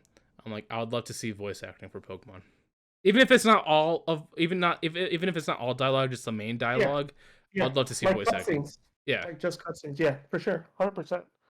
I think I think I would take the sacrifice, and if they gave me, like I said, another remake of whether it's just red, blue, or I want to gold, see Heart silver. Gold and Soul Silver again. Well, if they do that one and it's just the 250, give me real voices of all the Pokemon. Yeah, There shouldn't be an excuse if you only have that many Pokemon in the game. No excuse, in my opinion. I understand it now because I don't know what this game is even capped at. Is it? I I think it's know it probably goes up 400. to like 400, yeah, Yeah, but I don't know if it goes beyond that or if they're gonna patch up for more like they did with Sword and Shield. But I get it. You get this highest number, and now you're talking about maybe arguably like three different Pokemon sounds per character, like it's a lot of data versus the one maybe cry that they get. Um, but yeah, if you're doing an original 150 or even the 250, I don't think there should be any excuses for that. yeah, yeah. I'd like to see it. Just voice dialogue, just for certain for the main parts, I'd love to see. But we'll see if they do it. One thing I do want to say is, I know we've had this conversation before. Is will they have DLC for Scarlet and Violet? There's still no announcement. There's still no indication. But if you look at the map for Scarlet and Violet, there's a section on the upper right hand side that is lined out for like an Okay. extra area. And I Okay. wonder if that's a potential DLC location, even though nothing's been announced. Because it's like, if you look at the map, everything is either water or it's grayed out because it's outside the zone or it's whatever you have. But there's a place on the upper right hand side that's lined out, just kind of like the Area Zero crater. And I bet you there's going to be another place there at some point in time. That'd be cool, and that would make sense because um, I mean, because this is one big island, right? For the most Hmm. part. So like Sword and Shield, the first wait, no, was it the first? No, the second DLC is the one where it went south. The first DLC was the island. So yeah, I mean, islands would make sense. Uh, That would make sense. yeah. I'm actually trying to get the Switch up right now because hold on, I'm loading the game. Oh, I apologize. you want to show it on the camera? Yeah. So let's see. Can I zoom all the way out? Okay, yeah. So for people that can see on the video, I know it's gonna be hard, but up here on, well, I'm not sure if it's left or right for you because the camera's inverted, but there's a place grayed out like the area 0 where you can see where there's an extra area that could be played. Can you Move see your that? screen like left and right a little bit. No, or not like that. I meant diagonally left and right. Or never mind. Yeah, like that. Or no. Okay, I think I'm gonna have to see it in my own game because I don't really see what you're talking about. I see just like a glare. That's why I was asking if you could just like kind of move your whole switch. Oh But yeah, I'll check it I out. see what you mean. So if you look, I know there's. Can you see it better now? Mm, Let's see. yeah. So like right where the magnifying glass you're talking about, like right north of that, like it's a different color, like You see where the the area. lines are, kind of like where Area Zero's at. Gotcha. Yeah, because why is that outlined differently than every other part of the area? Mm. Have you tried swimming over there? I have not, but like if you look in your own game, look at Area Zero's grayed out marks. It has lines going through it, and if you look on the upper right hand side, it has the same lines going through it as well. Like it's just a clouded area. And at some point, once I beat Area Zero, um, and explore that area, I want to try swimming out there. See once my guy's fully evolved, and see if there's another island. But it's just like it's so weird that that's outlined. Like there's another location there. Yeah, unless it is part of the regular game, and like I said, neither or like you're insinuating none of us have really got to that point yet. So, Yeah. but yeah, it definitely looks like if there is DLC, it's probably maybe got to be like island oriented. Mhm. Um, Even if they did like small minor things, like I know wasn't everybody's thing, but I'd love to see like little zones, even if it's like loading. Like for Sun and Moon, they did the Ultra Beast. You go to their dimensions, and you're very limited in where you can travel. That you can go there. Same thing with like Platinum. You went to Giratina's alternate world, and you can explore a little bit, but it's still limited. I would love to see little zones like that where you can go in, check it out, it's cool, unique, and then you move back out. well, I know you're a little bit further than me, but there's a crater. So what the hell caused a crater? Maybe to go into space or something? I don't know. Well, so I didn't know this. Apparently, Scarlet and Violet take place in two different timelines. Yeah.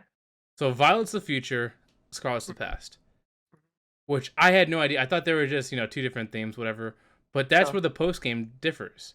Is that because one is set in the future, that's why you get this futuristic looking Pokemon. That's why, some of the Paldea evolutions have like a mechanical aspect to them. While Scarlet has more primal aspect. Hmm. And I wonder if we're gonna like dive more into that in post. I'm assuming you probably will dive more into that post game, but like where does this alt timeline come in? Like, how does it connect to each other? Because usually both games try to connect to each other in some form of fashion. Right. So, how does that storyline happen? And is this creator like X and Y where they try to restart the timeline? Is that what they're trying to do in this game as well? Like this creator, there was a machine that went off, and that's why it's blending both times together. Well, we have to keep playing to find out. Yeah, I can't wait till you get to the end because I really do want to try the what's it called, Union Circle, where you can have 4 people in your map. I haven't done it at all because like I said, I want to go through the whole game pure at my own pace, whatever. But I do want to experience that aspect too because that's besides Area Zero and whatever the extra post game is after the Ace Trainer battle. I haven't experienced, and also the 4 player co-op because like the raid battles, they're cool. Unfortunately, because online is so terrible on Switch, half the raids I can't even get into because it either says loading issue or timed out issue, and I'm like, oh, we're still having this problem again.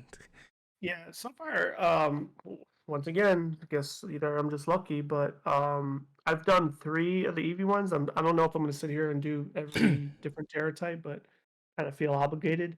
So I did three different Eevee ones, and thankfully, the first one I clicked, I got in, and no issues. So I don't know what to say. The EV ones I haven't had any issues, but everything else it seems like there's like a loading issue. Hmm, But interesting. the Okay. EV thing too is I'm Right. also confused because are those Spotlight Pokemon? Yeah, actually, it ends tomorrow. So what's the difference? Is it like they're just normal EVs to me. Well, they're the different Terra types, though. Like Eevee has every Terra type. Um, I know, but yeah, like, so what's the benefit of getting them? Because so one thing I thought is when I I don't play. think there really is. I mean, it's just that's the thing. It's like I don't like I said, I did three of them already, and I'm like, okay, do I really want to sit here and get every type? Because like I know I'm never going to use them. Well, so here's the thing though, is that you don't need to get every type because I thought you had to collect each variation of the Terras to be able to use it. But no, it doesn't matter what Pokemon you first. You get these shards that will let you terrestrialize to that nature. Because you actually get shards to help you terrestrialize into water, psychic, ghost, whatever. I thought you had to get different variants of that same form, but that's not the case. You get these crystals, that allow you to terrestrialize into those different forms. Then in that case, I don't have an answer then. Yeah, because that's what I was like. Is there really a reason for it? Because all you're getting is just these shards, so you can get different form types, Yeah, and anyone can then give it to you. yeah, I'll have an answer for you then. All right. So is there anything else you want to add to Pokemon? Man, I'm sure there's a lot of things we didn't cover that after the podcast, I'm like, "Ah, I forgot to bring that up. But for right now, no, I think I'll leave it as that. Oh, there's one more thing. The battle music, I'm not a fan of. Yeah, it was I think very. it sounds like, huh? It sounds like 70s porn music. Well, I'm not sure for you, but for me, Sword and Shield had the best battle music because it was like the crowd cheering got you hyped, and you only hear that for the gym battle, like the gym leader. Everybody When they else is very terrestrialize, lame. and only when they terrestrialize. It's Yeah, like they borrowed it for that brief period, which is to your point. Like it's kind of cool. It pumps it up a little bit, but when you hit them with the one hitter quitter, it doesn't last long. But yeah, no, just the battle music in general, like I always give because like it sounds like 70s porn music to me. yeah, it's very lame. And Yeah. also sometimes, well, maybe it's just my version, but sometimes the Mhm. music cuts out. And I think that's more Uh, due to area location, me constantly moving back and forth. But it's like you hear probably. music and then it just fades, and then another one kicks Yeah. in, then it gets glitchy, and then fades out again. Yeah, yeah. I haven't like in Overworld, I haven't paid too much attention to it, mainly because I'm just like my eyes are like scouring everything. Like like yeah, it probably looks like a cross eye sometimes too. Um but yeah, I mean other than Oh, that, I think oh there yeah, is there is another feature. I didn't think I was gonna like this. The picnic idea is one of the best things I've ever experienced in the game.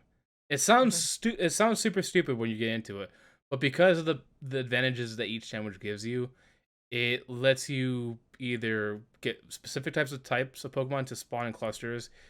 It either increases your chance of getting shinies, or breeding, or leveling, or whatever, or give you different raid types. I love how you can purposely focus on certain aspects of things you are aiming for, and it makes it super easy. Like I think so far, because of a certain sandwich method, I have over 50 shinies. Jesus Christ. Yeah, Yeah, I don't have any. And you I don't think you don't my have file any? still says I haven't yeah, I haven't encountered any. But yeah, I haven't also like I said, I haven't experienced the picnics yet. So if I'm being honest, I think once I started collecting the different ingredients and stuff, I was like, I just got overwhelmed already with sandwiches. I'm like, this seems like it's gonna piss me off. So I'll research this later. Yeah, it's definitely confusing when you get into it, but that's what I did. I had to watch the video because I had no idea what it was about. But once you understand like the different combinations and the benefits it gives you, it makes the game almost too easy. Yeah. No, I think that's why it's in there, right? Like it's like once again we talk about like certain games and gimmicks, right? Like that's another gimmick for this game, right? Like outside of the terrestrialize or whatever, like this is a different form of the gimmick, but it's a quality of life gimmick, right? So so yeah, I mean once I probably do my research too, I'm like, okay, this is cool, but I just haven't done it. I'm just still focused on um the regular normal stuff you would do in a Pokemon game. All right, cool. So it seems like we covered everything. Obviously, people will always complain because it's a popular game, but I enjoyed it for what it was, which is shocking because usually if it has game-breaking bugs, it would deter me from it. But luckily, the big ones that flipping through the map were almost patched right away. um, So like so when you say patch, like I don't I haven't downloaded and installed any new patch. So how did they that how was that that done? that's one thing that there might be like a so stealth patches happen where they can actually, when you load your game, it actually already uploads it because you connect to online. Don't ask me how it happens because I don't know. All I know is that it is Okay. possible to Okay. give a slight update so you don't have to download anything, but I Okay. don't know how that happens. Gotcha. No, no. I didn't know they since we talk about Nintendo here, I didn't know they had the ability to do that. That's Because why I was like, like Destiny does World of Warcraft actually does a lot too, where they have like the big updates where you download something and then they do minor tweaks where it's just that is instant. true. Yep, you're not wrong. They do that. But once again, it's a Nintendo we're talking. So Yeah, but Game Freak has done. They've helped Niantic with their stuff, so they understand how those patches work. Cool. Uh, um, but there's nothing else you want to add to this. Right now, no. I'm sure we'll have another day where we're gonna talk about it again, especially when we're both done with post game and stuff. So, Yeah, which I'm hoping because after we get done with this, I'm actually gonna stream the rest of Violet and just finish everything. so I will not be watching you then. But going on to so we did talk about the what the heck? Oh, Ruh-roh. I was like, why is there double text? I had the wrong thing on. So we did talk about the Game Awards last week, but we only talked about the Game of the Year awards. Um, I still think Elden Ring's gonna win. Uh, but I was looking at the other categories because I remember we were talking about like certain games being in there, like ongoing performance, like World of Warcraft, Destiny, whatever. I actually have a full list of all the categories here, and I kind of want to Okay. go with you for three things. So I want you to tell me what game you think is going to win in that category, what game you think should win, because like we're going with popularity wise, what the populace will agree, what our opinions are, and then what would you like to have been put into that list if possible. So I'm going to start off with the first category. It's mobile games. The nominees are Tower Fantasy, Apex Legend Mobile. One of the biggest shockers for me is Diablo Immortal. And then Genshin Impact. I'm surprised Genshin Impact isn't here because Genshin Impact's been a game for a while. Um, but yeah, this is for the Game Awards for Best Mobile Game. Who do you think is going to win out of these four? Probably gonna say Genshin, and it I probably was should win. like, yeah. Um, if I were to take one out and put one in, Octopath. Octopath's not a MOBA though. No, mobile. Oh, mobile. Yeah, Um, like a phone game. yeah. No, I'm following you. I was still right with my first two answers. So I uh, agree with you. Genshin Impact is most likely going to win because it's extremely popular. Diablo, I have no idea how it's on here because I heard nothing but horrible things on how it's extremely paid to win. But apparently it's on here. I didn't even know Apex Legends had a mobile version. I don't even know what Tower Fantasy is. I remember seeing it on Twitch a couple. It's like Genshin Impact. I mean, it's dare I call it a carbon copy because people probably piss off if I say that, but let's be real. Um, I mean, I think Diablo Immortal would have to come out of there. I just don't know what I would substitute it with. It's funny you say Octo, but as much as I love it, I don't think, unfortunately, it gets named in award shows like this. And when we talk about the JPEG, JRPG, and all that crap, trying to think if there's something else. Not too sure. So Not too. what I would like to see in there is I don't know why Diablo's in there because of all the criticism heard. I would put Pokemon Go in there only because I'm biased and I don't play a lot of mobile games. That's what I like to see in there. Out for like 6 years though, or it doesn't matter for this category. I don't think well, I honestly don't know because I'm pretty sure Genshin Impact has been mobile for 2 years and I don't know Yeah, about the rest of them. So I don't know if it's ongoing mobile or if it's just best mobile game of the year. gotcha. Hmm. Well, if we could get clarity on that, then obviously Pokemon Go should should be on that list because they're making bank all the fucking time still. Um, but yeah, I'm not too familiar with other mobile games out there that would be on that scale. Like, Yeah. So far, there's because we don't play a lot of mobile games, so far it just seems like Genshin Impact, and because I'm just gonna assume here that it's just best mobile game, I'm gonna put Pokemon Go in there as my personal opinion. But of course, yeah, we're just so limited on our mobile game experiences that I really don't know what's good, what's bad for that one. yeah. But I think we I can guess both agree that Genshin Impact will probably win best mobile yeah, game. yeah, for sure. I Uh, was gonna so say maybe I can just go to the shop and see what the top ones are if I could, but oh yeah, see what the popular thing is. So if while you're doing that, I guess I'll move on to the second one. So best ongoing game. I think this is the first year where World of Warcraft and Destiny isn't in that list. So best ongoing game is Fortnite, Final Fantasy 14, Genshin Impact, and Apex Legend. I really don't want Fortnite and Apex Legends to win, even though I know Apex and Fortnite have always done a lot of story stuff and they keep updating their Say game. the category was again? Best ongoing game. Oh, best art. And then how did WoW not get? Well, Um, Destiny and WoW have been in there it, for almost every year, and this is like the first year where they're not in there. I think Fortnite will win. You think so? I think Genshin Yeah, Impact might win. no, I think Fortnite will win still, unfortunately. Okay. See, Um, and if I were to remove, I don't think I'd remove any of them. I think they all deserve to be there, but they definitely should have added like, yeah, WoW, probably like you said, Destiny.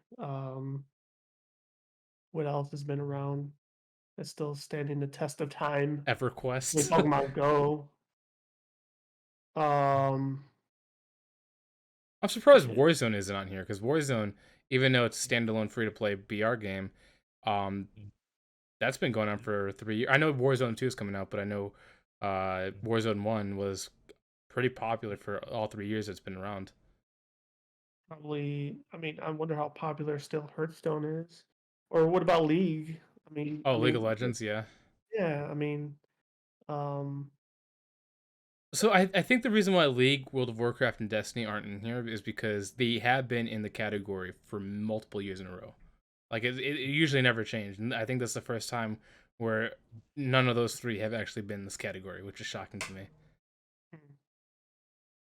or So or or do, or do you think no? Because Diablo Immortal was in that other category. I said, do you think maybe they excluded them because of the internal affairs and issues that Activision Blizzard had, well, I and don't maybe think they want to isolate themselves away from them? I think it's not in here because Diablo Immortal isn't as popular. Like this is best ongoing game, meaning all platforms I combined. don't know. I get that. I was just saying, like, I wonder if Blizzard was totally excluded because of their internal affairs, but that was debunked with that last category. So I said, never mind, because like almost like how can I put it to punish them. They're like, you know what, none of your games could be on our award show, but that was debunked with that last category, so that's not the case. Yeah, Um, I'm gonna my opinion is I'm gonna say no. I just didn't think it was popular enough, but that's just me guessing. I mean, it's quite possible. It's quite possible, no doubt. I mean, it's taking a hit, but it's So still like still number one. Diablo? Oh no, I thought you were talking about WoW again. My fault. Oh, oh, I think it's just because it dominated the As far as conversation. MMOs are concerned, I should say. So But actually, back on that thought. Sorry. Oh, but that would be new game, not ongoing. My fault. Never mind. Sorry, talking out loud. it's all good. So it seems like this is the first time you and I actually differ with our opinions on winners. Okay. So Yep. why do you think Fortnite's gonna win? Because the reason why I'm Oh, saying Genshin Impact is it's the because juggernaut. It's the juggernaut.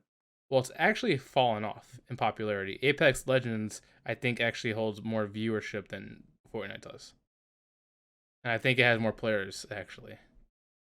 I could be wrong. I'm just going off of like Twitch numbers and what I've seen recently. Obviously, Fortnite's still a very popular and good game, um, but I think And they're in the award show executives' favor all the time. are they really? Oh yeah, Epic. Yeah, they're Yeah, always releasing their fucking next new big content on their fucking Game Award shows, like every fucking year. I forgot that Epic does have a huge deal Because because they own the that's Unreal their Engine. yeah, and then that's their segue, right? They win the award. Well, now let's show you what's coming next season. Ha ha ha ha. Fuck off. Okay, if we're going that way, sure, I could see it. For some reason I think Genshin Impact is gonna probably win only because there's a lot of people playing it, um, Curious. and it's also like Fortnite. The reason why I'm saying no is because it's popular still on the Western side, but the Asian side has dropped off, and Genshin Impact is extremely popular on that side, and they hold more players than we do. And that's my opinion on that, but You it don't play honestly it. could be a toss up. Surprised you don't play it. It's a gotcha game, and I'm not really into gotcha anime games. But yeah, but you're in anime. That's why I Well, was like, I am into anime, but I like watching. I don't like playing Waifu Simulator. That's not me. gotcha, gotcha, gotcha. So next one is this is gonna be something we probably don't care about. Actually, now that I think about it, wait, what? Okay, so it's So this next category is the award for best sports slash racing game. And this is bothering me quite a bit because Forza Horizon, um, the new one, isn't on here. So you have NBA 2K23, F1 22, Ollie Ollie World, and esports FIFA 23. Those are the best sports games slash racing games of the year. FIFA's gonna win. I think FIFA's gonna win too because supposedly this might actually be the last FIFA game. Oh, now that Because I didn't know. I think the contract ends with EA and Oh, FIFA. oh, I think that Forza Horizon, the new one, should be in here because that's a really good racing game. I don't know why it's not on here. I also think the new Gran Turismo game from Sony should be on here too because it makes a lot of cool simulations that you could tell they put a lot of effort in. Gran But Turismo. Ever since it's came out, I felt like it's always been the pinnacle of graphics. mm, Always. it's In just the my ideal in my humble in my humble, I know, but like they for whatever time frame it was, right? Like I just felt like it was the pinnacle of graphics. Like they just looked so beautiful, and to this day, it's just it's just mind blowing at how fucking real it looks. Yeah. Like I mean, like it's the go-to standard for racing simulation. it's disgusting is how real it looks. Mm. Like I haven't played one in years, but man, they're just so beautiful, so beautiful. Anyway, sorry, So, no, got a boner. I agree. No, I agree. I think FIFA will win because of two reasons. One, because it's FIFA, and two, is it's potentially the last one. But who would you take out and who would you put in? Ooh, what was that other one? Tommy or whatever you said. I don't Oh, even know what the hell that was. Ollie World. What the fuck is that? I can click on it. I have no idea. I've heard of it. It's a skateboarding game. Oh, skateboarding game. It's like a weird cartoon skateboarding game. Gotcha. Probably take that one out, but it's probably a reason why it's in there, of course, right? I mean, I like the old school Tony Hawk, but the thing is, what would I put in there? Hmm. I mean, World of Warcraft has mount racing. Destiny has sparrow racing. I don't know, because like I fell off. Like I know wrestling still has games every year. I mean, Madden still has games every year. I'm I actually mean, surprised. Now that you mentioned wrestling, the new wrestling WWE 22, supposedly it's the best wrestling game in years because of all the new additions they added feature wise, like blocking, tackling, and all that stuff. So I'm surprised that's not on here. yeah, I that much I don't know. I know. I think the installment before this previous one was probably their worst. You want to talk about performance issues? That one was also very notorious for having very shitty. Are you talking A about lot of WWE 2022? I forgot which one it was, but I know one of their installments was really bad performance wise, like real bad. Like you thought Pokemon was bad, you should see the funny clips on that. But anyways, I mean, really, you could just put almost dare I say any sport in that category, right? Like you got Madden. Madden's always a staple. Even baseball has gotten better, and I think now MLB The Show is on all platforms. Mm-hmm. Memory serves me correct. So it's a little shocking that that one's not in there now that that one's cross-platform. Um, might go sound crazy, but I don't know how popular, how good it was. But I'm surprised like one of the Mario sports games isn't in there, like tennis or Oh, golf that's actually a or great point. strikers. The new Wii Sports came out this year too, and Or supposedly that that's really popular as well. yeah, I actually that's one I want to probably pick up on a budget is that game. Now that you mentioned, but no, the Mario Sport games usually do pretty well. I used to own tennis games in the past and liked them. The golf one seemed interesting, Do, especially scramble golf. That scramble golf's always fun. And the Brawlers one was a soccer one, I believe, right? So so I once again, I don't know how well they did, but So this is a to, question because I mean I'm sorry to say this, but like the Game no, Awards, you always see Nintendo there. You would like see what's his name, Regis Phil, whatever the old guy CEO was, yeah, he was yeah, there. yeah. But I don't think I've ever really seen many Nintendo games be on any of these categories. No, no. Which yeah, which is shocking. It's like they don't don't get the love they deserve. But no, you're right. Their representation usually isn't there unless it's like fucking Zelda. But yeah, I would probably. I don't know which one of those. Um, but I feel like depending on when they came out, right? Because this is last year, right? So I feel like one or two of them were new. Like I think the golf one was probably this year, but golf isn't spectacularly popular. But the game itself could have been fun. So maybe one of those could have been in there, I guess. Yeah. So obviously, I would take out NBA, FIFA only because I feel like they're always going to be number one. Um, I would still like to see Gran Turismo 7 and Horizon. But now that you, Forza. or yeah, Forza. But now you make good points about like we Switch Sports or whatever it's called. I'm trying to think of some of the. I'm not sure about the other Nintendo games because I haven't played it, so I don't have like a personal connection to them. But I just feel like these best sports and racing games. Like I can't speak for Ali Ali World because I heard about it and I heard a bunch of great things. But it's like the other ones, like they're almost too mainstream to really merit the award. Yeah. I mean, but it is a sports category, so Yeah, I see that. I know why the NBA one is there because NBA has their own esports league. I'm pretty sure you're aware of that, right? yeah. Well, all of them do. Madden Yeah. does. MLB does. No, no, no, no. NBA has an actual NBA league, sports league. The other major sports do not have those. I thought NBA Madden did has too because they no would have. NFL does not have their own NFL E League. NBA has their own E League. Like not every team has a team, but there's a lot of teams that do have their own team. Like I think Cuban was one of the Oh, first so ones. what you're saying is you're talking about like official NBA. Yes, Okay. official NBA. So that's So why that's why I see why that one's definitely one of the more popular ones because they have their own league. now that you Where mention it, I do remember seeing that because they're just recently sponsored by DoorDash, right? DoorDash Gaming, and that's what was like the I'm big push.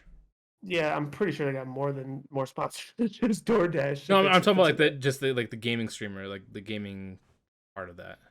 yeah. I mean, once again, still think they got more than DoorDash sponsoring that. But if they're a major one, I mean, yeah, it would make sense. But yeah, like Cuban built his own fucking like building just for the team Mark Cuban, is that the one that owns the Warriors? Mavericks. Mavericks. Yeah, yeah. Yeah, he should work on getting his team better. Well, he already won a championship in the past, so Yeah, one. like, yeah, well, you get one, and yeah. He should work on But being the next Jordan industry.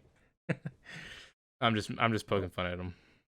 no, But that's cool. but but yeah. So that's why I could definitely see why that was there. And then FIFA, as much as I'm not a soccer fan and soccer's not prominent in the U.S. I mean, And soccer is world sport number one. uh, There's no denying that. and then also the World Cup this year. World Cup, Probably one of the best World Cups we'll ever see because it has a bunch of the greatest in here and their last World Cup too. no opinion. I don't know. Maybe it is. Maybe it isn't. Oh, I can tell you, it definitely is. You got Ronaldo, Messi, Neymar, and a whole bunch of other people in there. And I know Messi and Ronaldo. This will probably be their last one. Well, at least Messi for sure said it.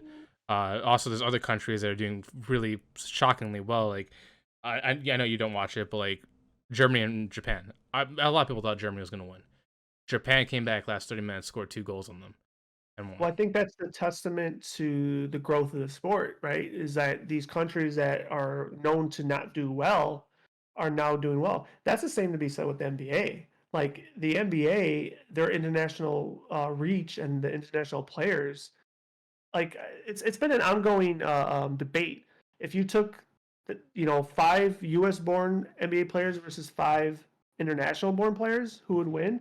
And there's so many people that say, "Oh, the international players will wipe the floor with the U.S. Oh, I born mean, you could tell with NBA the players." Olympics. I mean, the U.S. hasn't been top with the Olympics basketball. Like So Brazil, China, they've definitely come up big time. Like for example, Korean baseball. It's almost as big as well, MLB now.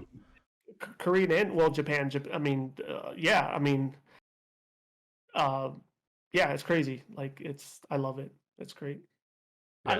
like so especially talking about baseball. I think this is the year they have it too. They have like now it's MLB indoors, so it's not that how can I put it, um organic, I guess, but like they'll have the World League where, they'll have, I don't know, 20 different teams, and like MLB players they'll pick to, play on like the Puerto Rico team or the Japanese team, and et cetera, et cetera.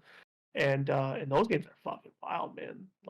They almost mirror kind of like how the soccer fans are. Mm. Like it's so awesome to see. So awesome.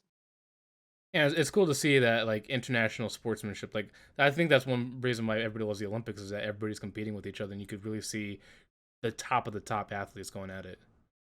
Speaking of Olympics, since you brought up Olympics, why why haven't they did a sports game with the Olympics? Because like Well, I they don't know if you do. You got remember, but in Mario the and NES Sonic. days, oh yeah, I forgot about that one. Yeah, yeah, you're right, you're right. But no, but I mean like a more real one though. Because like I mean, there's nothing real compared to NES games in those days. But like there were track and field games on NES. They were, XYZ, like they had them way back in the day, maybe even for Super Nintendo, I don't remember. But um yeah, like so, why so this would be my guess, and this is just me guessing. I don't know anything. There's nothing to back me up, but I think it's due to athlete likeness. Like obviously, U.S. people sign contracts who could be in video games. A lot yeah. of countries don't have that, especially with like Russia, China. Some of these other countries might not be willing to sign with a video game company to have their athletes in their games because they might think of it as like a way to like cheat or as get information on somebody. That's probably true. I mean, the likeness part, like you don't have to have real people, but I think the other to kind of piggyback your theory, I think even maybe just a usage of all the countries and stuff, flags and stuff, and Yeah, this representation, yeah, it probably has a lot to do with it, unfortunately. But anyway, so that's just my opinion. I could be completely wrong on that. no, it's probably a credible one for sure. So the next one, this one is probably going to be one we're going to gloss over real quickly because I don't think either. I mean, if you know of any of these names, I'll be shocked because I have no idea. But the next category is the game award for content creator of the year. You got QTC Cinderella, Ludwig, Carl Jacobs, and Noboru. I have no idea who any of these are, and I don't want to take away from any of them because they're probably really good people and they've worked really hard to get where they're at. Who do I think is going to win? I'm gonna say Ludwig because I feel like I've heard that person's name before. I haven't heard anybody else who should be on here. The real Shiesty. Oh, stop. Um, so it's funny you said the only one you probably heard of was Ludwig, because that I was thinking the same thing. I was like, that name, it sounds like I've heard it before. I just don't know what the content is that they do. Uh, I don't have. Even if you gave me a dart to try to hit the dartboard to choose, I probably won't even hit the dartboard on this one. So, Yeah, this one's I, completely random for I, me. I'm just saying Ludwig because that's the only one I've ever heard of. what I would like to know, to me, kind of, it's like the American Idol category. It's like, and I could be totally wrong by saying this. It's some people, but like the winner of this said category, does it really propel their career, so to speak? Like, Well, yeah, I some of don't them know. do. So there's Oh, there's, okay, there's a guy because that like I'm sorry, go ahead.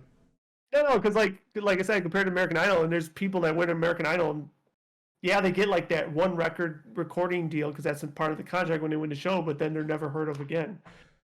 So getting content creator of the year, I'm not gonna say it's gonna bring them leaps and bounds, but definitely brings more notice to them. Do they hold on to that notice? That's entirely up to them and It's how they up capitalize. to Like, them, yeah, for for example, like sure. there's a guy that I used to watch all the time before he just went mental. Is Boogie Mhm. 2988. I thought he was great. I think it was funny. He got content creator of the year, and then his channel blew up to millions. And then because things happened, he dropped off. A lot of people hated him, and then he fell. Same thing with Nick Merckx.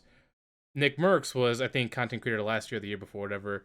I've watched him since Call of Duty because he used to stream game battles all the time. He used to average like hundreds of people. Then eventually he started networking with people. Then he grew into thousands, and then he got, I believe, content creator of the year. And now I think he averages even minimal as like maybe 15,000 minimum, which is I a would love lot to of have people. been. Yeah, like that's what I'm saying. Like because he did all these things, went with these organizations and all that stuff, and because of this and notoriety, like 15,000 minimum. That's a huge number for everybody. And he's average. I think his highest, and because I do follow him, I think his highest is over 100,000 people, Mm, nice. which is pretty big. Yeah. No, sure. Especially when you start adding no dollars on Yeah. it. So this one, so this one is going to be an interesting one for me. Okay. This is the Game Award for Best Performance, Okay. and I'll tell you the game. So you got Charlotte McBurney, from A Plague Tale Requiem. You get Man Engage from Immortality, which I've heard about that, never played it. You got Sunny Soljic from God of War Ragnarok. And then you got Ashley Birch from Horizon Forbidden West. So I haven't played Immortality, God of War Ragnarok, and Horizon Forbidden West, but I know they're all great. And I think Ashley Birch, I've seen her in other stuff, which she does. I believe she's Alloy in Horizon, and I really enjoyed it in the first game.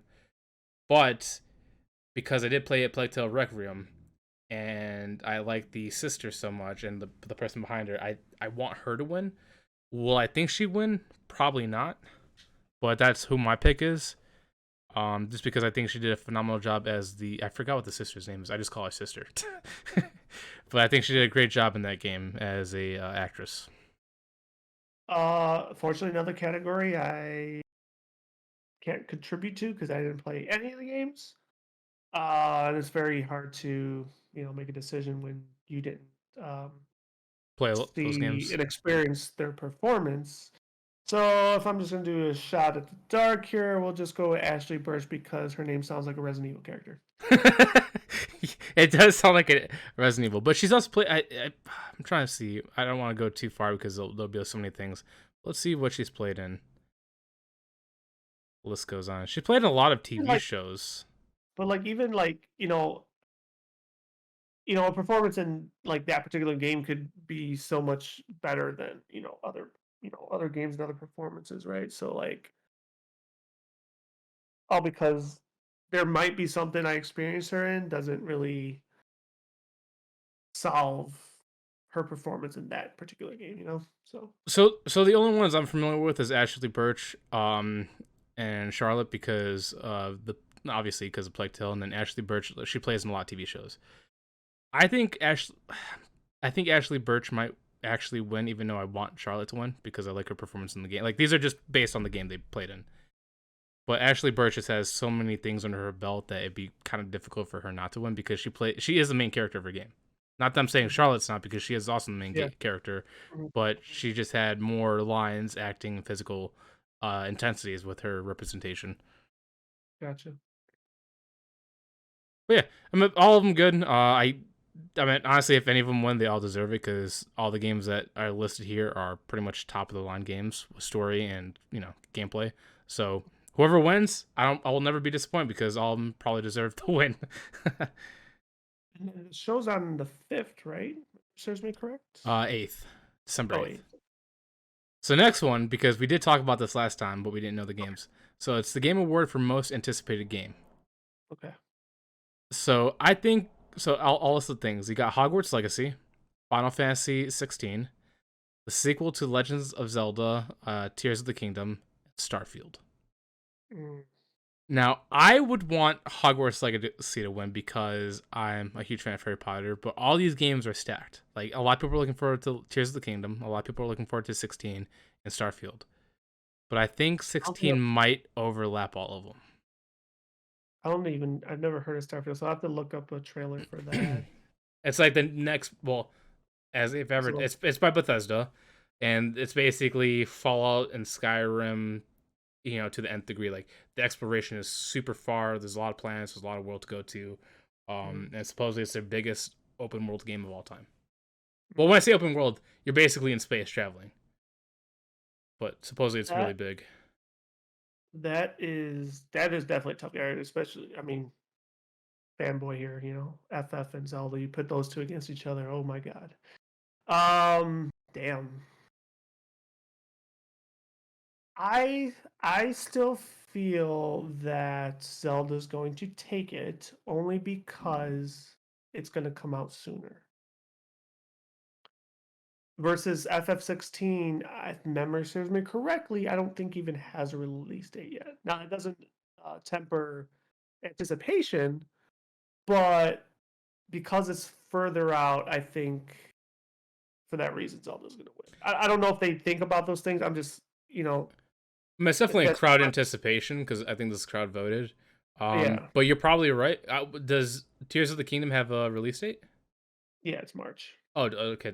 So I I'm think gonna it's March. say because how popular Breath of the Wild was, And, Zelda might win, but and Final I will. Fantasy is also equally as popular, so it's hard to tell here. It's like a photo Look, finish look, race. oh, I'm not denying that. However, let me add another bullet for him to kind of also help Zelda's cause here. The anticipation for Zelda also has been longer, right? Because the initial teaser wasn't even done at the Game Awards. It might have been done at the Game Awards, and that initial trailer was so long ago. And versus the 16 one, I think all the release information happened this year. Well, So I'm sorry. Go ahead, and I'll add my part afterwards. so once again, just to not really solidify, but just to assist in Zelda winning that category. That's just another thing that I think would attribute towards it. Once again, I'm very much so looking forward to both, I, but um, that's just my line of thought. I'm looking forward to all of them. I mean, as much as I do want Hogwarts Legacy to win most anticipated, I think it's probably gonna be in last place out of all of them. But to your point of Breath of the Wild having the most anticipation, Starfield also equally has a longer anticipation as well. I think Starfield was announced in 2016. Okay. So I had like my ignorance is there with that one. I need to look at a trailer because I might be wild by it too. Um, but yeah, I mean that but that counteracts the longevity portion. But then you have the fan base portion with Zelda as well as Final Fantasy. And I don't know if Starfield has that gravitas like it does with the other two, or even actually the other three for that matter, because Harry Potter obviously is huge in its own right. Um, I think so it's gonna yeah, be a close call between. Like I said, that one that's a good category for sure. yeah. I really think the three biggest contenders are Starfield, Zelda, and Final Fantasy. As much as I love Hogwarts, I just don't think it compares to those three. But if whoever wins, it's just gonna be by inches. But I can't wait to see that That's gonna one. be, But that one's gonna be interesting. it's a win-win all around. All of these are great games. Looking forward to all of them. I think the winner is going to be whoever has the next cool trailer ready for that award show. So I'm actually gonna skip some of. And it could be any of them. Oh yeah, we'll probably see some trailers for all of them. I'm actually gonna skip some of these categories because they're kind of pointless. But I'm gonna do Okay. multiplayer game. The best multiplayer game is unfortunately Call of Duty Modern Warfare 2. You got Multiverses, Splatoon 3, and shockingly enough, Teenage Mutant Ninja Turtles: Shredder's Revenge. Revenge. Yes. Awesome. So Unfortunately, that won't win, but that would be a huge upset.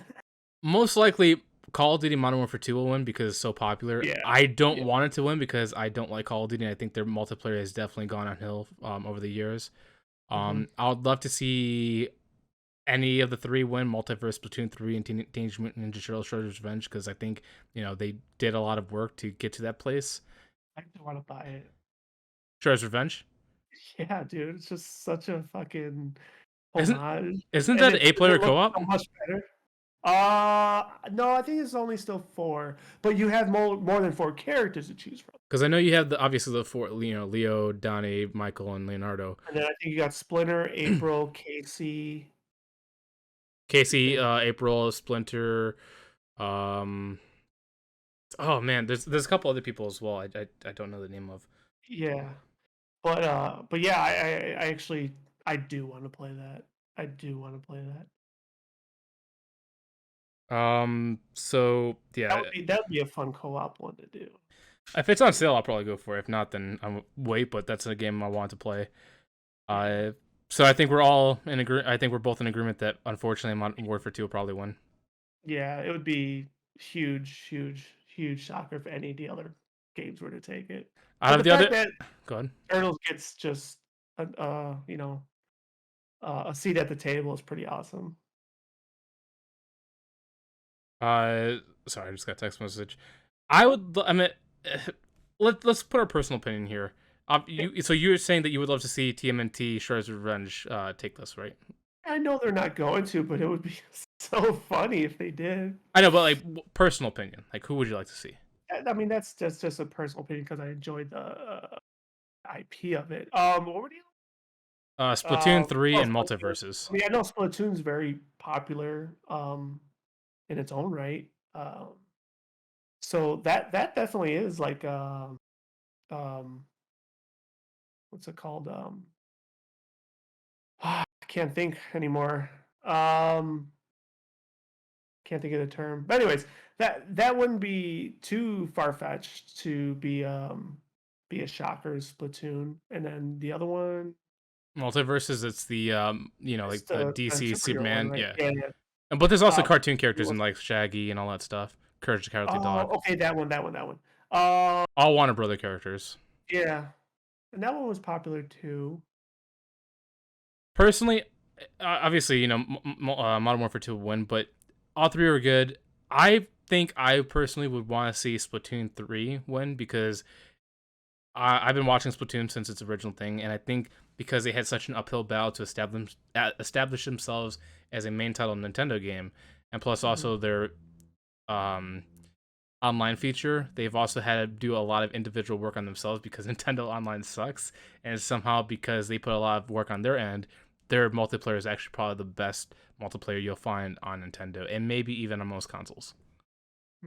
Because of the Interesting. community efforts and challenges they do there, they actually have, I believe, they have voice chats too in there as well. Know how often they do it, but um I know they're also doing a good, or it seems like they're doing a good job. I can't because I don't play it with like cross promotion. Now I know they're only doing cross promotion with Nintendo games, but like they recently did one with the Pokemon Scarlet Violet release where they had you had to choose your team based on the starter color, and they did some sort of like tournament with that or some shit or some seasonal activity with that. So those little things kind of help its popularity too. But it definitely is an interesting play style for a multiplayer battle game, right? You just outpaint your opponents, like it's definitely unique. So So moving on to the next category because yeah, Multiverse is also in this category. So it says the Game Awards for the best fighting game. fighting game. Okay. You got Multiverses, Sifu, Hmm. The King of Fighters 15, and DNF Duel. I'm assuming DNF is Do Not Finish. No, I don't know. I actually don't know what DNF stands for. Let me look. DNF, DNF, DNF. You're gonna get some very interesting search results. Dungeon um, and Fighter series. That's what it is. DNF is Dungeons and Fighters. I don't even think I've heard of that one. I've heard about it. Uh, I've just never played it. I've heard of all these actually. I I think Sifu's gonna win the best. I mean, it's not a multiplayer game; it's a single player game. But because of how unique the gameplay was, I think Sifu's gonna win because it's basically. I mean, have you watched like Bruce Lee movies at all? oh yeah. So it's I don't know basically why like it took me a moment to answer that question. But so it's basically like yeah. Bruce Lee movies where he like the Sifu, this one guy is fighting a whole bunch of people all in one building, and he constantly progresses the levels. And if you die, you actually age 10 years. Oh, okay, And I've if you seen keep people play it. dying, you keep aging and aging until you basically are too old to fight. I could Um, see that game winning. I think that's gonna win, but all of these are really good contenders. I haven't played the King of Fighters 15 or DNF Duel, but I've heard about them, and I know that in the fighting game community, especially Evo, these are also pretty popular as well. Multiverses, as much as I think it's unique and I think it's a competitor to Smash Bros, I think they're still too new to really get these category or to get a win in this category, just because these other ones, did put a lot of effort, and I feel like they should just get it for seniority and kind of because of all the effort they put into it. But Multiverse, I also can't count out. So who do you think will win this category?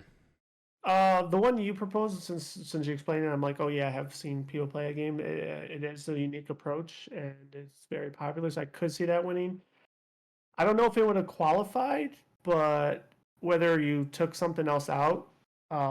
But I'm a little shocked that Nickelodeon Smash Bros type of game isn't in there. Oh, dude, that game died immediately. It was Did it? Like it had an interesting idea, but it wasn't.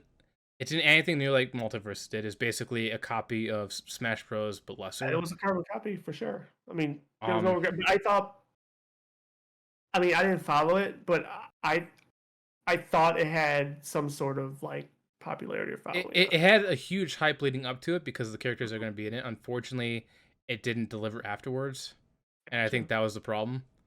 Because like I was hyped for it because I had Avatar and all that stuff in there and some other characters, but it just unfortunately the support wasn't there, the updates weren't there, and that's what dropped. Gotcha.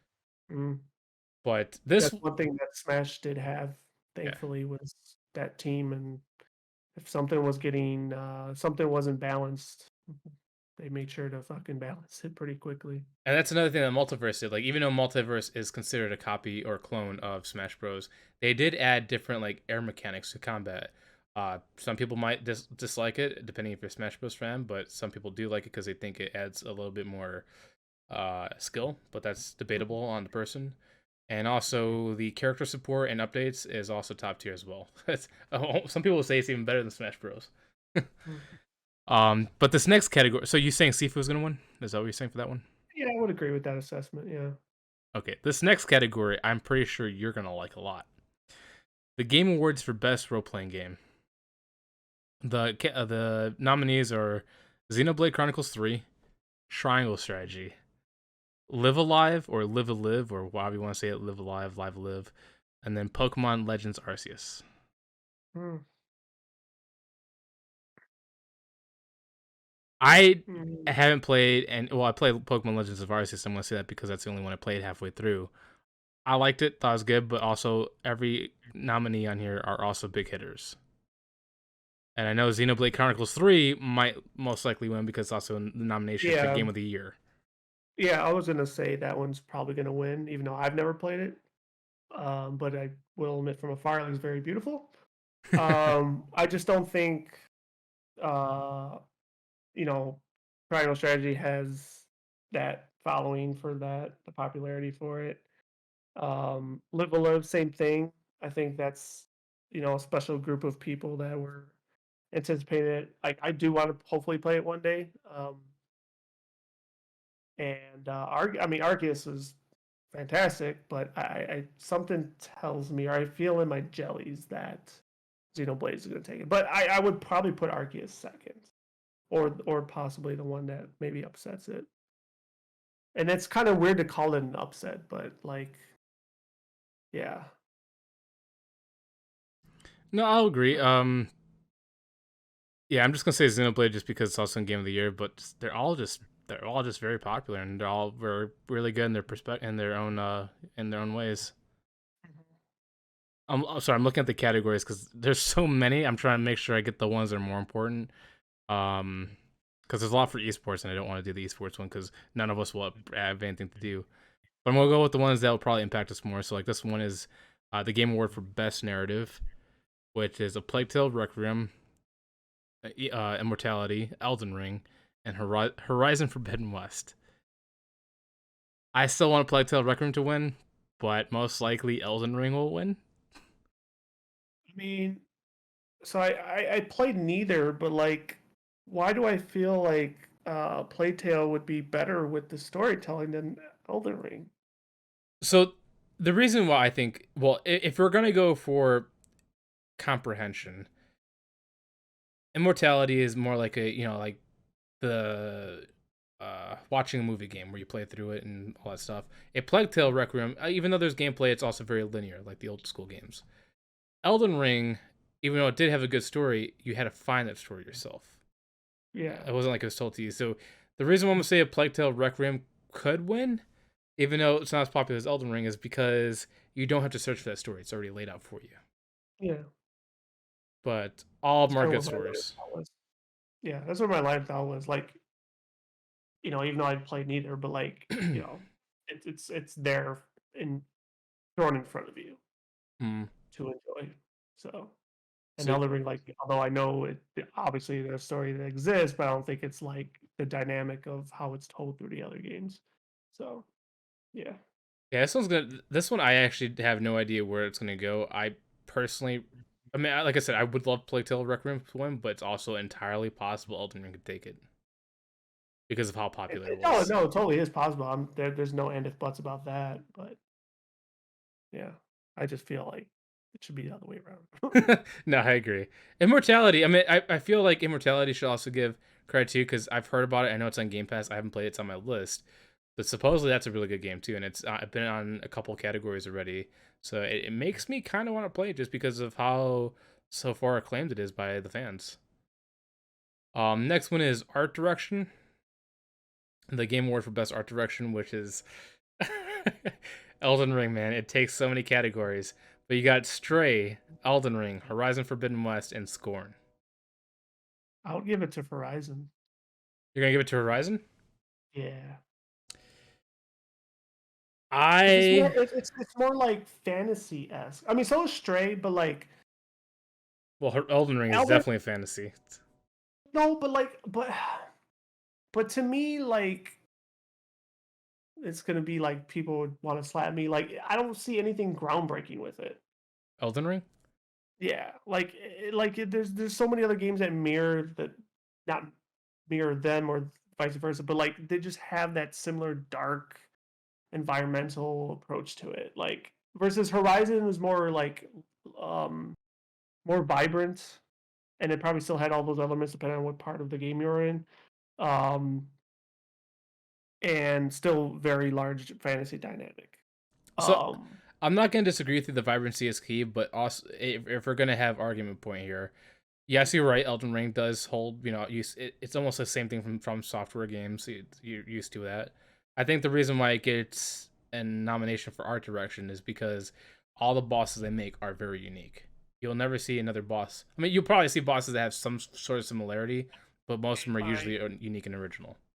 Okay, fine bosses. Whoop de doo. I'm talking about like the entitlement, the entirement of the game, not just bosses. Like Well, there's a lot talking of about the cool whole things story. like the world tree or the sorry the whatever those spirit trees are. There's a bunch of cool things like the kingdoms, the forests, the storms. Horizon Forbidden West does have a lot of cool things. Like it's basically a post-apocalyptic world integrated with technology, but look-wise, it holds the same feel like any other Sony first-party game.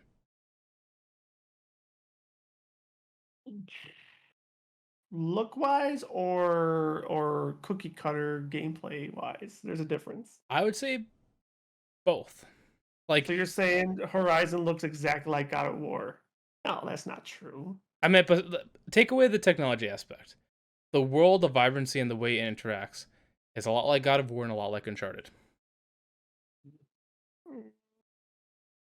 Because Uh, I don't think you played God of War, but there's a lot of no, I haven't played any of these games, but like based on what I've seen, like they are different. Like how can I put it? I don't want to say timestamps, but like they are different worlds.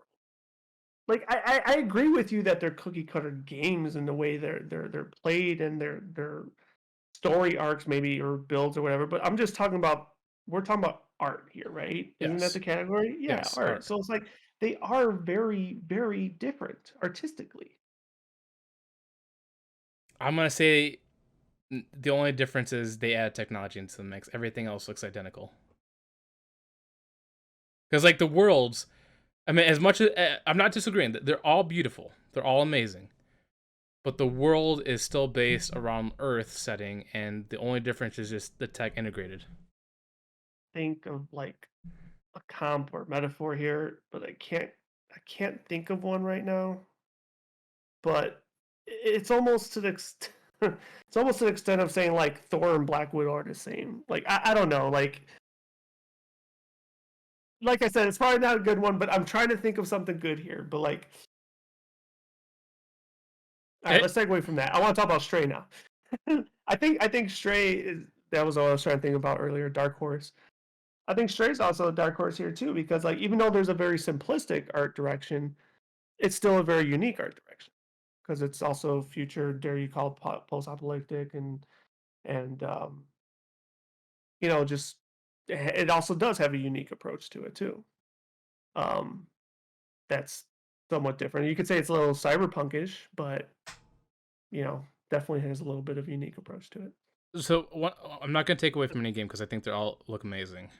But if we're talking about uniqueness here, I think Elden Ring's gonna win by popularity. I love Stray. I think Horizon Forbidden West is beautiful.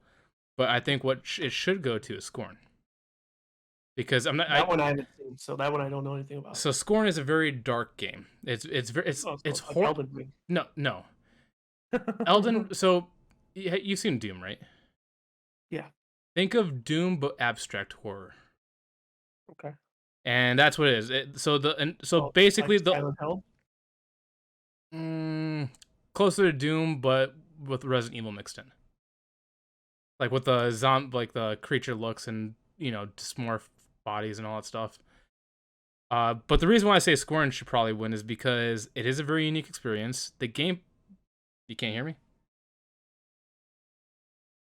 You can't hear me. It shows on the mic on the thing. Hold on, I'm gonna leave the call because so far the audio is working on my end. It shows Discord's working, so I think this might be a you thing. But we'll disconnect the call and then rejoin. Okay, we'll do one more and then we'll call it because there's so many things. The last one will probably be audio design. Or wait, hold on, is it audio design? No, sorry, score and soundtrack because it seems like we both care about music in video games.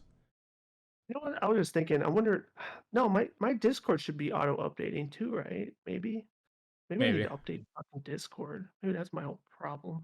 Maybe. I mean, you sound better now, but yeah, when you said you couldn't hear me, I'm like, I can see everything working on me. And then once Yeah, no, well, until you said the green border thing, like then it made sense. Like, okay, it's Discord, but like on my Streamlabs, everything was functioning. Whatever the levels was moving. I was like, what the? Anyway, yeah, let's do this last. I can see you're getting tired. No, I'm fine. It's my eyes are my allergies just haven't gotten better yet, and it's like I want to soak my eyelids in water for like 5 minutes. Like you know the feeling. Yeah. All right, we'll wrap this up quickly and then we'll call it. So because we're both into music and soundtracks, so the Game Awards for Best Score in Music, you have Xenoblade Chronicles 3, Metal Hellsinger, A Plague Tale Requiem, and Elden Ring. I personally think it's probably gonna go Xenoblade Chronicles 3 because there's a lot of variations, at least from what I've heard. What I would like to see is Metal Hellsinger because it's all about metal and the gameplay is based on the beat of the music. You have to make your moves and your shooting match the beat of the music. When you say metal, like as in heavy metal music. Yes, like basically Doom, but you actually have to play the game with the beat. So I think the issue with that one winning is that's just catering to Metal fans. exactly, which hate to say it, and they'll probably hate me for saying it. Those that do like it very much, it's probably not one of the more popular genres But on the other in the hand, world. Doom did win in one of its category in the score music category when it was its time. I think it's different than the whole game not surrounding itself with that, genre, if that makes sense. Well, Doom kind of did. Well, but what I'm saying is like it's not like Doom's not a musical game, is what I'm saying. It kind of is. Like, I mean, it's a shooter game, but the music interacts with your movement in Doom. The new Doom 2016, Doom Eternal, the music definitely plays a factor into gameplay. Do you have to match your movement with the music? No, but the music matches your movement.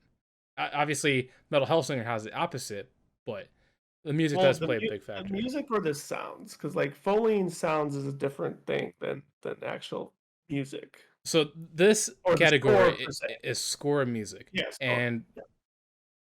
the music and score for Metal Hellsinger I thought was good. But you are right, because it isn't as popular as Doom. I don't think it's gonna win, and I don't think many people are gonna like the metal part.